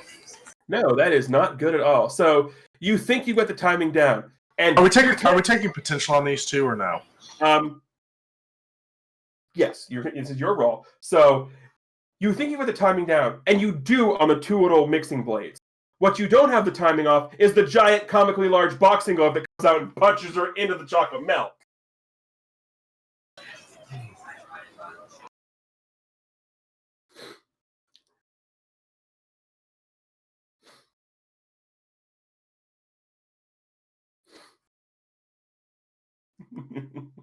And you say this, oh my God, you are horrible at this. Can I get anybody who knows what they're doing to help me with this? This is ridiculous. Like, I shouldn't be in the drink this much. I don't even like milk.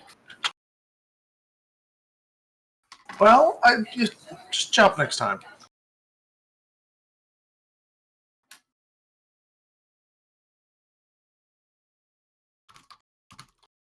All right. So it takes you guys a little while.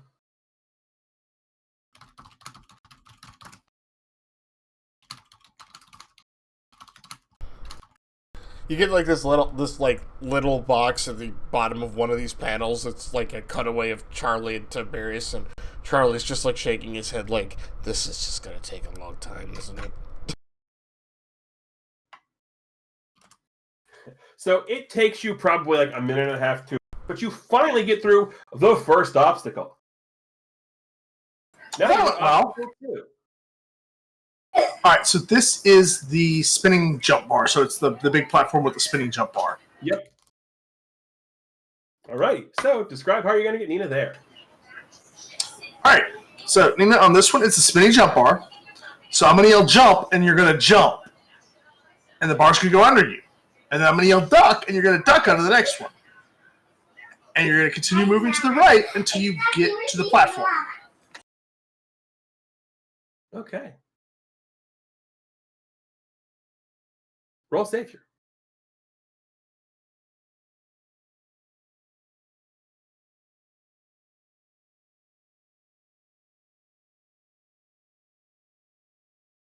Ooh. And she kaboom, kabang, kabing, kabam, and gets out no problem. Like, she's like, see? Like, how hard was that? Why couldn't you do that on the first time? Well, you didn't listen the first time. I did listen. You just weren't good at giving directions. I never have to ask for directions. Well, maybe you should. All right, so the third and final obstacle is the big spring balls that you have to run across to get to the end. It's like, all right, Nina, you're going to run fast, and when I say now, you're going to jump to your right. You're going to hit a bouncy spring ball, and you're going to launch yourself to the left. And you're just going to keep going to the end. That's all you can do. I can't help you with this one more than that. We get a zoom in on Nina, and a smile crosses her face. Roll freak. Really? I would miss on that? Oh, wait, hold on. No, it's a 7. It's a 7. Because hopeless is marked. Hopeless is marked. Yeah. Okay, it's 7. So it takes a minute. So she runs and jumps, and the first one she lands, and she goes to slip, and then her wings unfurl. And she's just like, screw this, and just flies across to the end. And lands. Perfect. Well, not exactly the way we planned for this to work, but this is a game with superheroes, so powers are to be expected. And Drake and Nina have finished with a time of 4 minutes and 22 seconds. So, Gianna, rebound. If you are going to win this, you need to overcome that 4-point deficit from the questions, which means you need to finish this in under 2.5 minutes. Can you do it? And basically, how this is going to work is, as you saw, this was a full miss, a partial success, and a full success. Okay? The 22 seconds was basically just me having a little fun with the time. Of course. Every full success is 15 seconds on the obstacle. Every full miss is 2 minutes on the obstacle. So you can't full miss any of these. Oh, yes, I can. Well, not if you want to win. Yes. Okay. So. Oh, we're going to full miss. All right. So first obstacle, I assume. Yep. It starts when you're ready. Okay. Well, first obstacle that's going to be coming up. It's going to be one of those rolling logs where it actually will move in the opposite direction that you're walking. Okay, so you got to roll it across the water. Yes. Okay. So Gio's just kind of saying, talk to Hunter about like it's one of those whirly thingies. You have to run the opposite direction that you want to go. So I'll tell you when to stop and when to go, and you just go in the opposite direction you think you should be going. Okay? I think so. You know enough to call him. Yeah, rebound. But you know, call him. She knows. Okay. I think so. Again, go ahead and roll plus superior. Plus superior. And go ahead and add a 1 to it because it's targeting Hunter. Aww. Cheater. Hey. You can't fight our love. Boom! Hunter, parkour is one of Hunter's strong suits. So the balance is not an issue as he just and done. Like 15 seconds done, hero landing, he's ready to go. What's next? Next one's going to be a weird gauntlet of like almost like rakes, like you would see like if you're watching a really bad sitcom. But they're actually like slappy hands. We have to like, avoid stepping on them, like the hands smack you in the face. Yep. Knock you down. I love it. So basically, John's gonna try to like tell Hunter like landmines almost like okay, let's just I'll tell you when you're hot or cold and just keep moving forward, but don't go too fast or else you're gonna get slapped. Okay. Roll Savior with the +1 for Hunter. Okay. I have no conditions marked for some reason. Wow. What's that like? I didn't used to know. Oh no. Oh no. Oh no. You rolled Snake Eyes. Oh dear, I did. Okay. Okay. So I now have to roll something here. Oh no. Yep.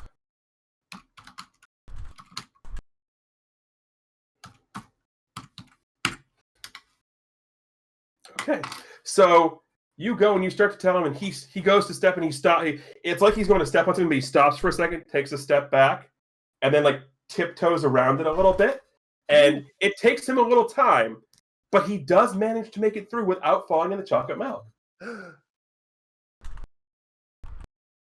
Well, that was lucky. Mm-hmm. I call shenanigans. Hey. All right, what's the last obstacle? The last one.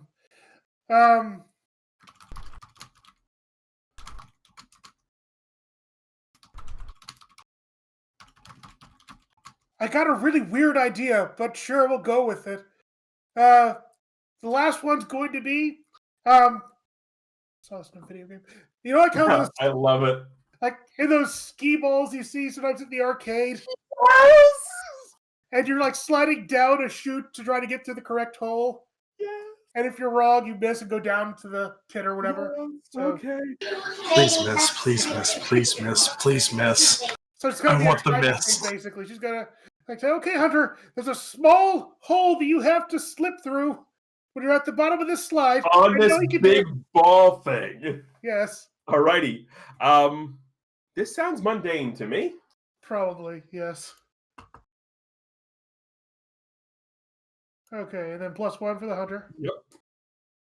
There we go. It's a 9. Okay, so Hunter, goes and rolls, and it looks at the last time he's gonna like go and miss into it, but go and sinks into the hole and comes out and lands and does the whole like superhero landing thing. Nice. Perfect time. And that's it. That time is over, and not even getting knocked into the chocolate milk, we have got Rebound with a time of under 2 minutes, one of the fastest times we've ever seen, and that means that today, Gianna and Rebound are your winners of Kissing Cave! We won! We won! We won! We won! And as is tradition here, you know what happens when you win.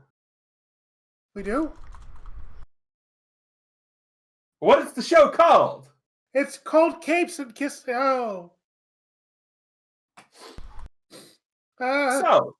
So, we have something for this. She pulls her hood up, like closer around her face. So Rebound comes over, and the whole studio audience is cheering, kiss, kiss, kiss, She's kiss. looking at her dad.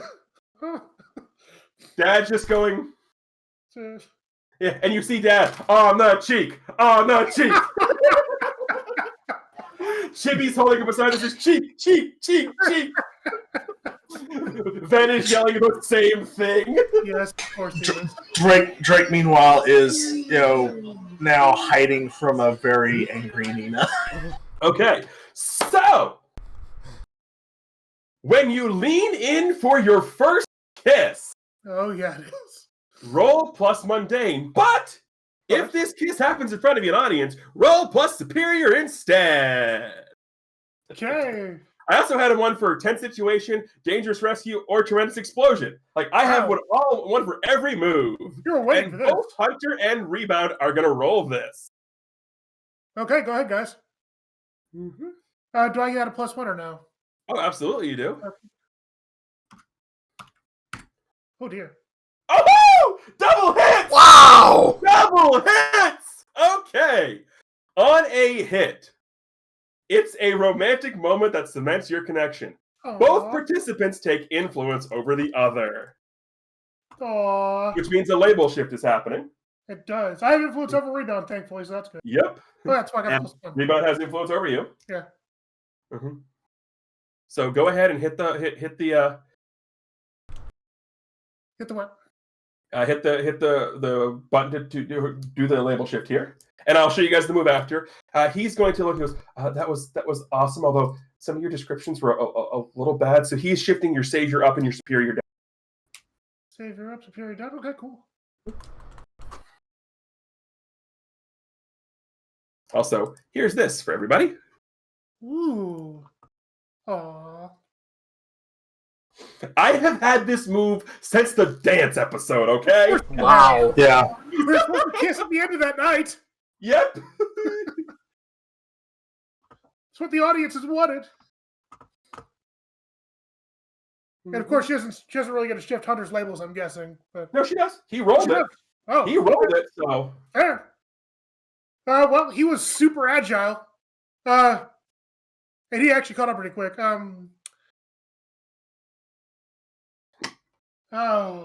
He can figure out things pretty quickly. She's got to make his superior go up, and his mundane go down because he's special to her. okay, that is a legal shift for him. There were lots of illegal. 3 of the 5 labels could not go in one. In Oh dear. freak. Yeah. I'll show you after. But okay, that happens. So the kiss happens. The place is going bananas. And then over the intercom, you hear a, no, no, no, no, no! We can't have that! There was cheating involved in this! And all of a sudden, from the stage and giant laser cannons come up, 2 pointing at Gianna and Hunter, and 4 pointing at the audience. And nobody better move, because the first one who moves from the audience, well, let's just say they'll be in the limelight for sure, but we can't have cheating on our show. So there needs to be consequences for cheating. But you have the mask. That means Yeah, stage fright's here. And it's stage fright. So, Charlie, you see this while at Tiberius's house. So Charlie's gonna look towards Tiberius, and it's like, as loath as I am to ask you for a favor, You want the expressway? please. Okay. He smiles. And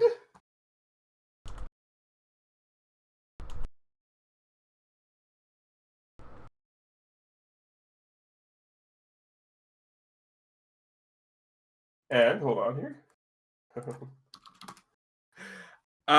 Why don't you do me a favor and roll plus superior?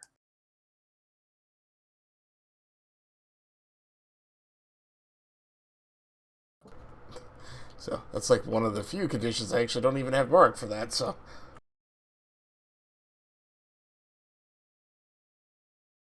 Nope. Okay, well, you attempt to make a dramatic entrance. Oh, thank God. That's my move. Hey, you don't have powers Just anymore. saying. So, describe how you're entering this Well, how's Tiberius getting me there, just out of curiosity? Was it double like... portal. Okay, so, the teleport opens up from, like, pretty much the ceiling, right? And Yeah. you can hear, like, Charlie, because you recognize the voice, because he's coming in, like, with his sound powers pumping, ready to go, whatnot. And he even gives, like, a bit of a shout-out just to almost announce his presence, except for the fact that as he's doing that, because this is Drake's moves, I'm totally doing this, he goes face first directly into his vat of chocolate milk. Thank you.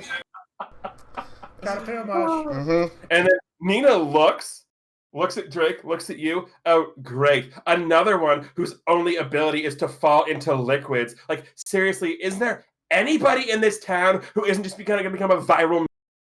And that's your powerful blow for Nina, basically, like, doing that. So go ahead. Yeah. Roll, take a powerful blow. This is going to be horrific, so...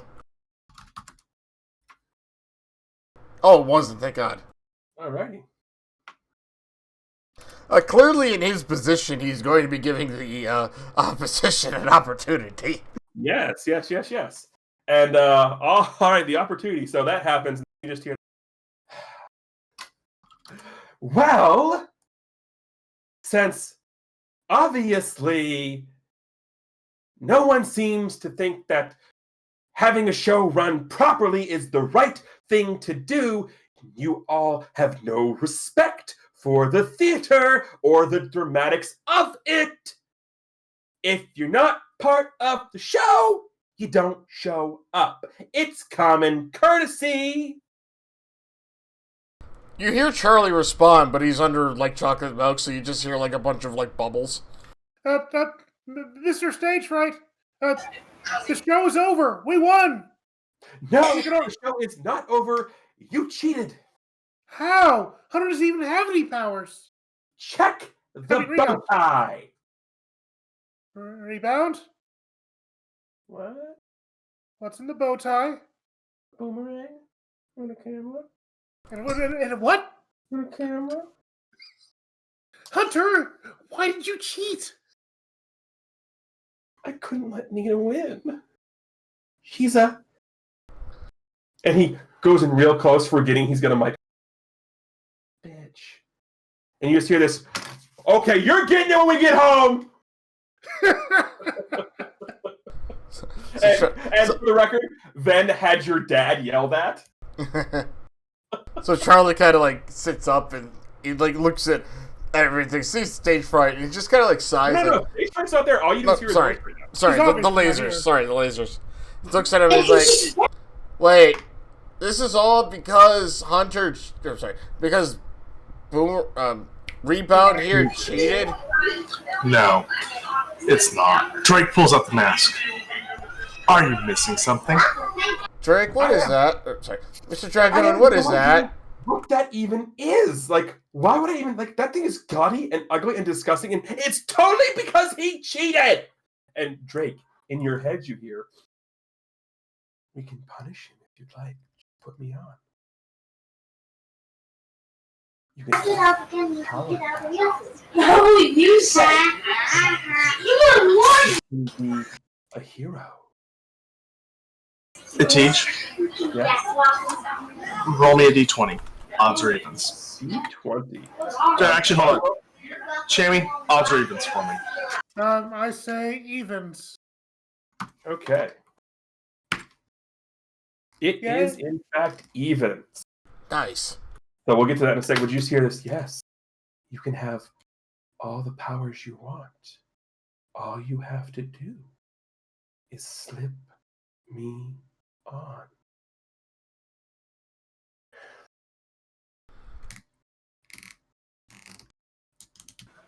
So with that, Drake puts the mask on. Okay. So, first things first. This is going to require some stuff to do here. We're going to have a conversation or two. But for right now, you put the little side mask on. And for those who don't remember what the little side mask looked like, it was basically the Phantom of the Opera mask. It was this one. So Drake pushed this mask on. And Drake, all of a sudden, you just feel this immense power flowing through you. And it's different from the power you're used to. This is raw, this is emotive. You now know, like, you control fear. You know innately how to make people afraid. So, what's going to happen here is the mask is spending one of the two holds. Okay? And one of those two holds is basically to give you a -1 on a roll for the mask when it's fully ready to possess you. I'm sorry, what was that? Because you cut out. Yeah, it's going to be a -1 forward on the roll, on the custom move, when it eventually becomes mask to fully take control. It's not doing it right now, it's just giving you a taste of its power. So what I'm going to do, what I'm going to have you do here, is I'm going to have you treat this like a mini moment of truth. Nothing's going to get locked or anything like that, but this mask is that powerful. Basically explain how you get everybody out of this show and the ability to manifest fears and nightmares. So, Drake's eyes start to glow this shadowy gray color. And you see three things. You see in the prison cell with stage fright. He's not in the prison cell. What? He's not in the prison cell. Oh, where is he? Same place you guys saw him in episode 2, up in the control. Oh, he's up there. Cool. So, we replay the scene in state. So okay, let me explain this better. You're seeing in the minds of three characters here. In the mind of stage fright, you replay the scene of episode 2 where Drake is pummeling him and Drake Drake. and Alex is beating the ever-loving crap out of him. Yes. We get just a smash cut to Alex. I'm smiling for some reason, and I don't know why. I'm wondering if Alex will be watching this. Well, his mom is in the audience with Gigi's dad and Ven and Chibicabra. So yeah, he's actually probably at Thatcher's, so no, because otherwise he'd be here. So okay, well, he can be there in the audience if he wants, or he can totally be watching this. Like him and Dr. Thatcher are totally watching petting Skip. I mean, he would literally be running there if he saw this. So You see the mind of Nina. And inside her mind, you see the destruction of all of the Winged Clan by dragons.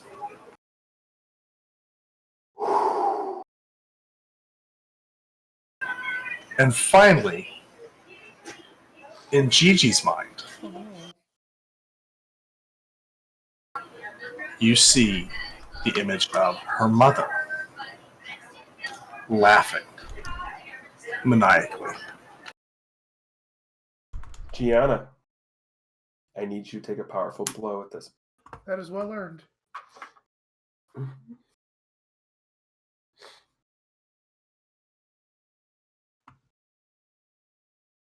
You and your never succumbing to powerful blows. What's that like? I know, right? So we just get this, like, from the outside perspective, this mask goes on. And Drake, you don't see this happen to you, but this is being broadcast. Your skin turns gray. And you turn into not the bright, brilliant, chromatic dragons and metallic dragons you're turning into. You turn into this smoky, gray, dragon-like thing. And Nina just goes pale, drops to her knees, and starts crying. Up at the control panel, you just hear a, "No, not again! No! Oh, stop! Stop!" And then, Gigi, you have this look on your face. And just as quick as it all happens, the mask falls off. And Drake, you are standing there. The mask is on the ground. Security, the security has gone up now and has apprehended him, the laser. And Nick Lovecaster is there like, this was a dramatic end to this edition of Kissing Capes. We hope you tune in next time when something not nearly as dangerous is going to happen. I'm Lovecaster. Goodbye, everybody! For mechanical purposes, that is taking the Depoward's last upper line move, permanently take influence away from somebody. Which is Nina.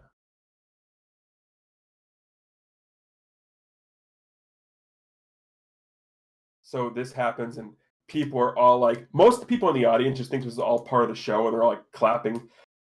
So they all start to get up, and Ven and your dad and Mrs. Stanton and Chibi all go up, and Drake and Charlie and Gianna are there, and Nick Lovecash just goes, I don't know what all of that was about, but I'm going to go have a talk with my boss because this was crazy. Just remember, you signed waivers. We are not responsible for any damage that happened in the show. Bye! Charlie like stands in his way and goes, I didn't. Yes, but you were trespassing, so... Fair point. Like, I know I wasn't going to do anything. I just wanted to make that joke. Go. Yep. He runs off, and he gets running, and he slams the door into the boss's office. And since I never mentioned the boss's name when he met you guys, we just see on the door it says Mr. Stu Dio. Triple face palm! Yes! Yes! The entire team takes a powerful blow from the GM. The kid takes more powerful blows. I know. So it is just Gianna, Drake, Charlie, Ven, Rebound, Gianna's dad, Alex's mom, and Chibi now on the stage. So as Charlie is like just dripping with chocolate milk, just like what just happened? Chibi goes over with a cookie that he obviously made with Stanton and just like dips it in Alex as he's dripping the chocolate cookie. Charlie as he the chocolate milk is dripping off. Charlie just reaches down and rubs his head. He pulls out a cookie and hands it to you. Gigi by this time is making her way over to her dad, and she's kind of looking up at him with that, like, did you see it too? Drake, meanwhile, just picks up the mask, kind of looks at it, and sticks it back in the bag. Charlie's going to immediately step up to you, like, next to your side. He's like, so, Mr. Dragon, what is that? Nothing of importance. Yeah, Gigi's dad looks at us. I think that's a question we all answer to. Well, I don't know what it is. Not the place for that, though. Yes. Yeah, this is probably a bad place to... Yeah. Should we go home?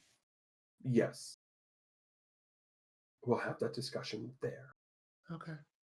So we turn the page, and it's now Drake, basically the same crew. And at this point, OPT, Alex would have been called. His mom would have called. Oh, yeah. The entire gang is there. Gigi, Yeah. Drake, Alex, Charlie, Alex's mom, Gigi's dad, Ven, Rebound, Chibi Cabra. Like, So, The whole crew is there. This is also the first time you've seen Charlie not in a full suit because he had to get that one dry cleaned. So he's just got like the button-up shirt on and some slacks.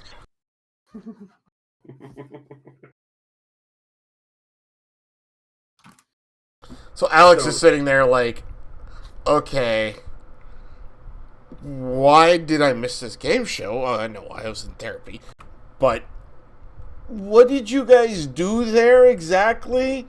And Alex looks directly at Drake. And Gigi looks at Drake as well. Yeah, Drake. And Hunter, happy to not being accused of cheating, also looks. Yeah, Drake. You cheated! You're the reason Stage Fright showed up. I'm pretty sure he would have showed up either way because he hates us. And I couldn't let Nina win. And then Ben looks at him. Oh, by the way, we have to have a talk about that was caught on microphone, so you're grounded. Just, well, I heard you call her. And Hunter's like, but that's not important right now. What's important is what you did. Come on, Drake. What happened? Well, remember when we were in the VR simulation? Right. The mask I took from Stage Fright in the simulation, or horror show in the simulation, came with me. And it's real. Did you put it on? It offered me powers. You already had powers. No, I didn't. You were They're on gone. your way back. At this point, the goose walks. Oh no. Wow. So Alex is like, wow, everyone's here. Whole party. After what he did on television, you think I wasn't showing up? What were you thinking? There's an opportunity to get powers and to save everyone. Yeah, but at what cost? Drake, we've beaten Stage Fright 1,000,000 times. We could have absolutely done that without you having to use was this that weenie you guys are always punching in the face? Yes. Yeah. Seriously, you made a bad decision for that weenie? I was hoping to taunt him with the mask, but... Then if you're gonna taunt somebody, this is what you do. You walk over, you grab what they have. He goes and grabs one of Hunter's boomerangs and go, hey, look, I got this. Do you want it? And you run away. That's how you taunt somebody. He didn't even know what the mask was. And you decided it'd be a good idea to put it on? And none of you decided it was a good idea to stop it. Well, Charlie... You went there, so you're fine, he points it out. What'd you say? Yeah, Charlie stands up. I'm sorry, I was in a pool Yeah, you of were face chocolate. down in chocolate milk. You were doing your best chocolate chip cookie. No. Yeah. I didn't know he was going to do that. It spoke to me. What did it say? That it could get me my powers back. Wait a moment. Hold on. So you're telling me you were dumb enough to believe the evil object when it said it could get you what you want? Have you never watched anything at all on TV? To be fair, I haven't watched much TV. Remember, I lived on the street? And you've been with me for how long? Seriously. Like, heck, they even have shows like this on Animal Planet. It's crazy. Like, even the dog knows you don't take the evil bone. I got a magic trick for you. You want to draw a card? No, I am not drawing the Ace of Cups, so don't even try and pretend like it's a deck of things. I played this game before. I know how this is. Next, you're going to want me to sign my name in a book saying your name. Blah, blah, blah, blah, blah. I know how this works. This ain't my first rodeo. You've been to rodeos? Yeah. You ever seen somebody... You must be the clown. You ever see someone trying to ride in a large bucking goose? Oh, I figured you were the clown. Well, that too. Charlie looks over. Is there anything you haven't done? Yes. Apparently put on an evil I'm mask. not going to talk about it here. He's a very well-traveled goose. Yes, he I've is. also He been is. around for hundreds of years. He is older than dirt. I will do it. Look, I'm not saying that I was around for the baptism of Jesus, saying I might. But Drake, regardless of any of that, you said that yeah, Stage Fright didn't actually like the mask. He didn't seem to recognize it. No, he didn't. So that means then, unless he was acting, and he's a really bad actor, then that means that they were completely separate minds. So, does the mask belong to my mother? I mean, I wouldn't put it past her. Especially seeing as it came from the VR world. Right. And that world did have a lot of weirdness in it. Also, did you not see the sign as we left? What sign? The sign that said the company that we were inside? Oh no, I didn't see it. That was in small print. I mean, and look at those glasses. She ain't reading small print. I'm not. What was the name of the company again? Property of Dreamweaver Incorporated. Okay. So yeah, Dreamweaver Incorporated. You don't know your mother's own business? I actually thought that the audience saw that, not us. Yeah, I didn't think Yeah, we saw did that. see that, not you. Oh, well. Drake would have paid attention to that particular piece. But it's funnier this way, so let's go. Oh, it is, yeah. Why didn't you say anything about it, Drake? Well, I wanted to draw her out with the mask. But she's already trying to get to the Dragon Realm. We already know where she's going to be. Yes, but I want to engage her before she gets there. So you thought the best course of action would be to taunt her with her own mask? Probably cursed herself to use on one of you, and then put it on? Are you serious? Never said I was the smartest one of the group! Drake, you're not going to put it on again, are you? Promise us that you're not going to put it on again. So Drake at this point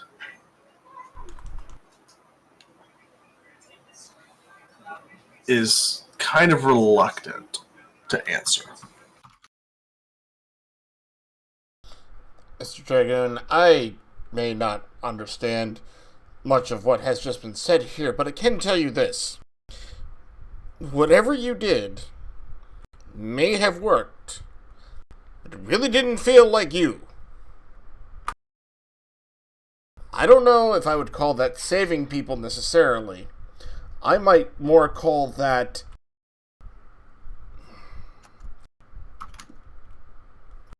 creating chaos that it just happened to work out. It felt exactly like me.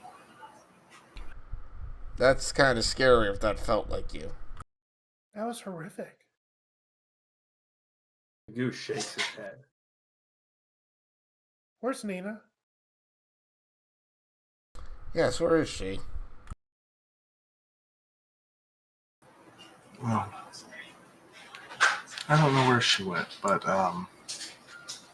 yeah, that's not going to work between us. What? But you like each other so much. Did you not see the way she acted when I didn't have my powers? Yeah, I did.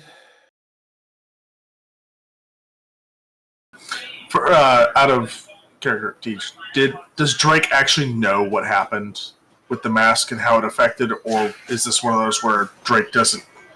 So Drake has no idea. As far as you know, it's exactly as you said. You felt like Drake. You Okay, felt like that's- Kaiser again. That's what I thought. Mm-hmm. Mr. Dragoon, whatever you did caused at least 2, if not 3 people to drop to their knees and start crying. I mean, usually I'm one of those because I fall into something. I know, but but you weren't. And I fell into something and I wasn't crying. Are you part dragon? I mean, what Apparently. if something you're crying over spilled milk? Exactly, I wasn't... Hunter. Hunter just looks, and him and Chippy Cobra share a little fist bump. Of course they did. I'll see you in court, Chibi. Oh, don't worry, Chibi. Chibi, don't He hands worry. you a business card. Chibi Cabra Esquire.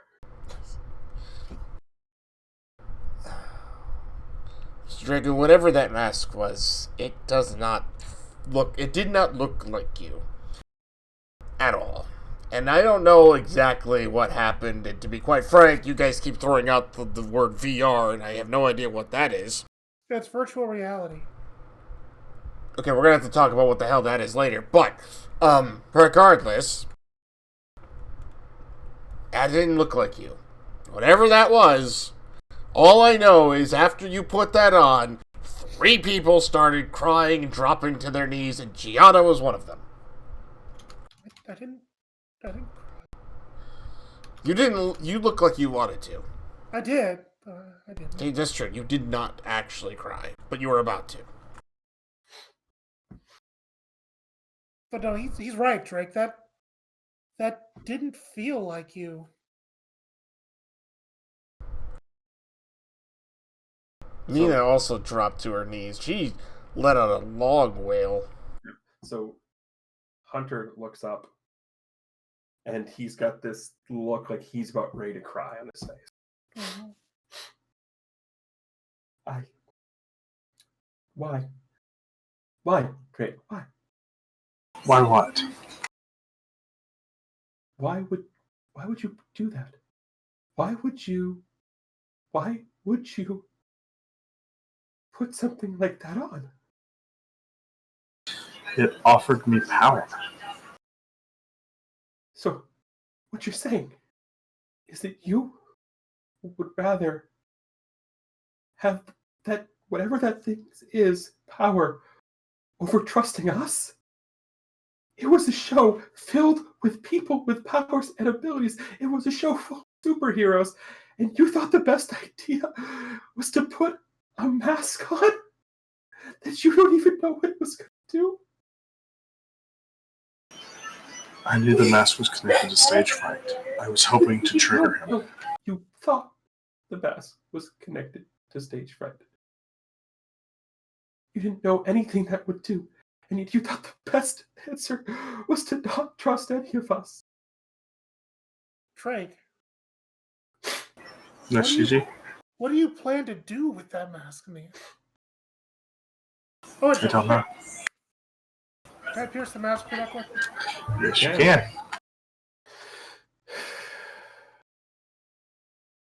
Alex, who already looked emotional when he got here, is just looking more and more upset. I don't have any. Yeah. I don't have a problem against Drake. I don't have any influence. Nuts. Cool. No, that's all gone. Yeah, it's all. All right. Okay. On a 7 to 9, ask one. Okay. You know what? She asked it. So, what are you really planning? I'm planning to defeat your mother with this mask, with my powers, with whatever it takes to stop her from winning. Yeah, that's pretty clear.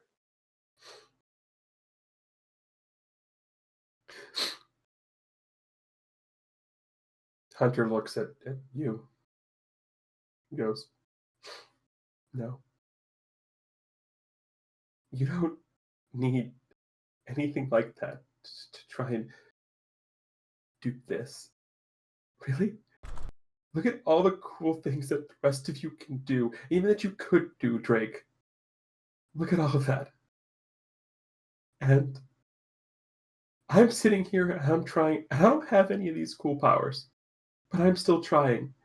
And instead of asking me how I do it, instead of trying to figure out a way to be the hero you could be, you instead decided to take the easy way out of it and put on some cursed item.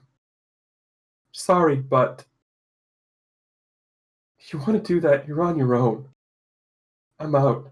And he turns around and walks out of the house. Hunter. Charlie's gonna. And that's where we're going to end the Don't, issue. come on! Dang it. You have a line? Yeah, well, yeah, sort of. Because Charlie walks up to Drake. And he looks at him, he's like, Mr. Dragoon, we fought together.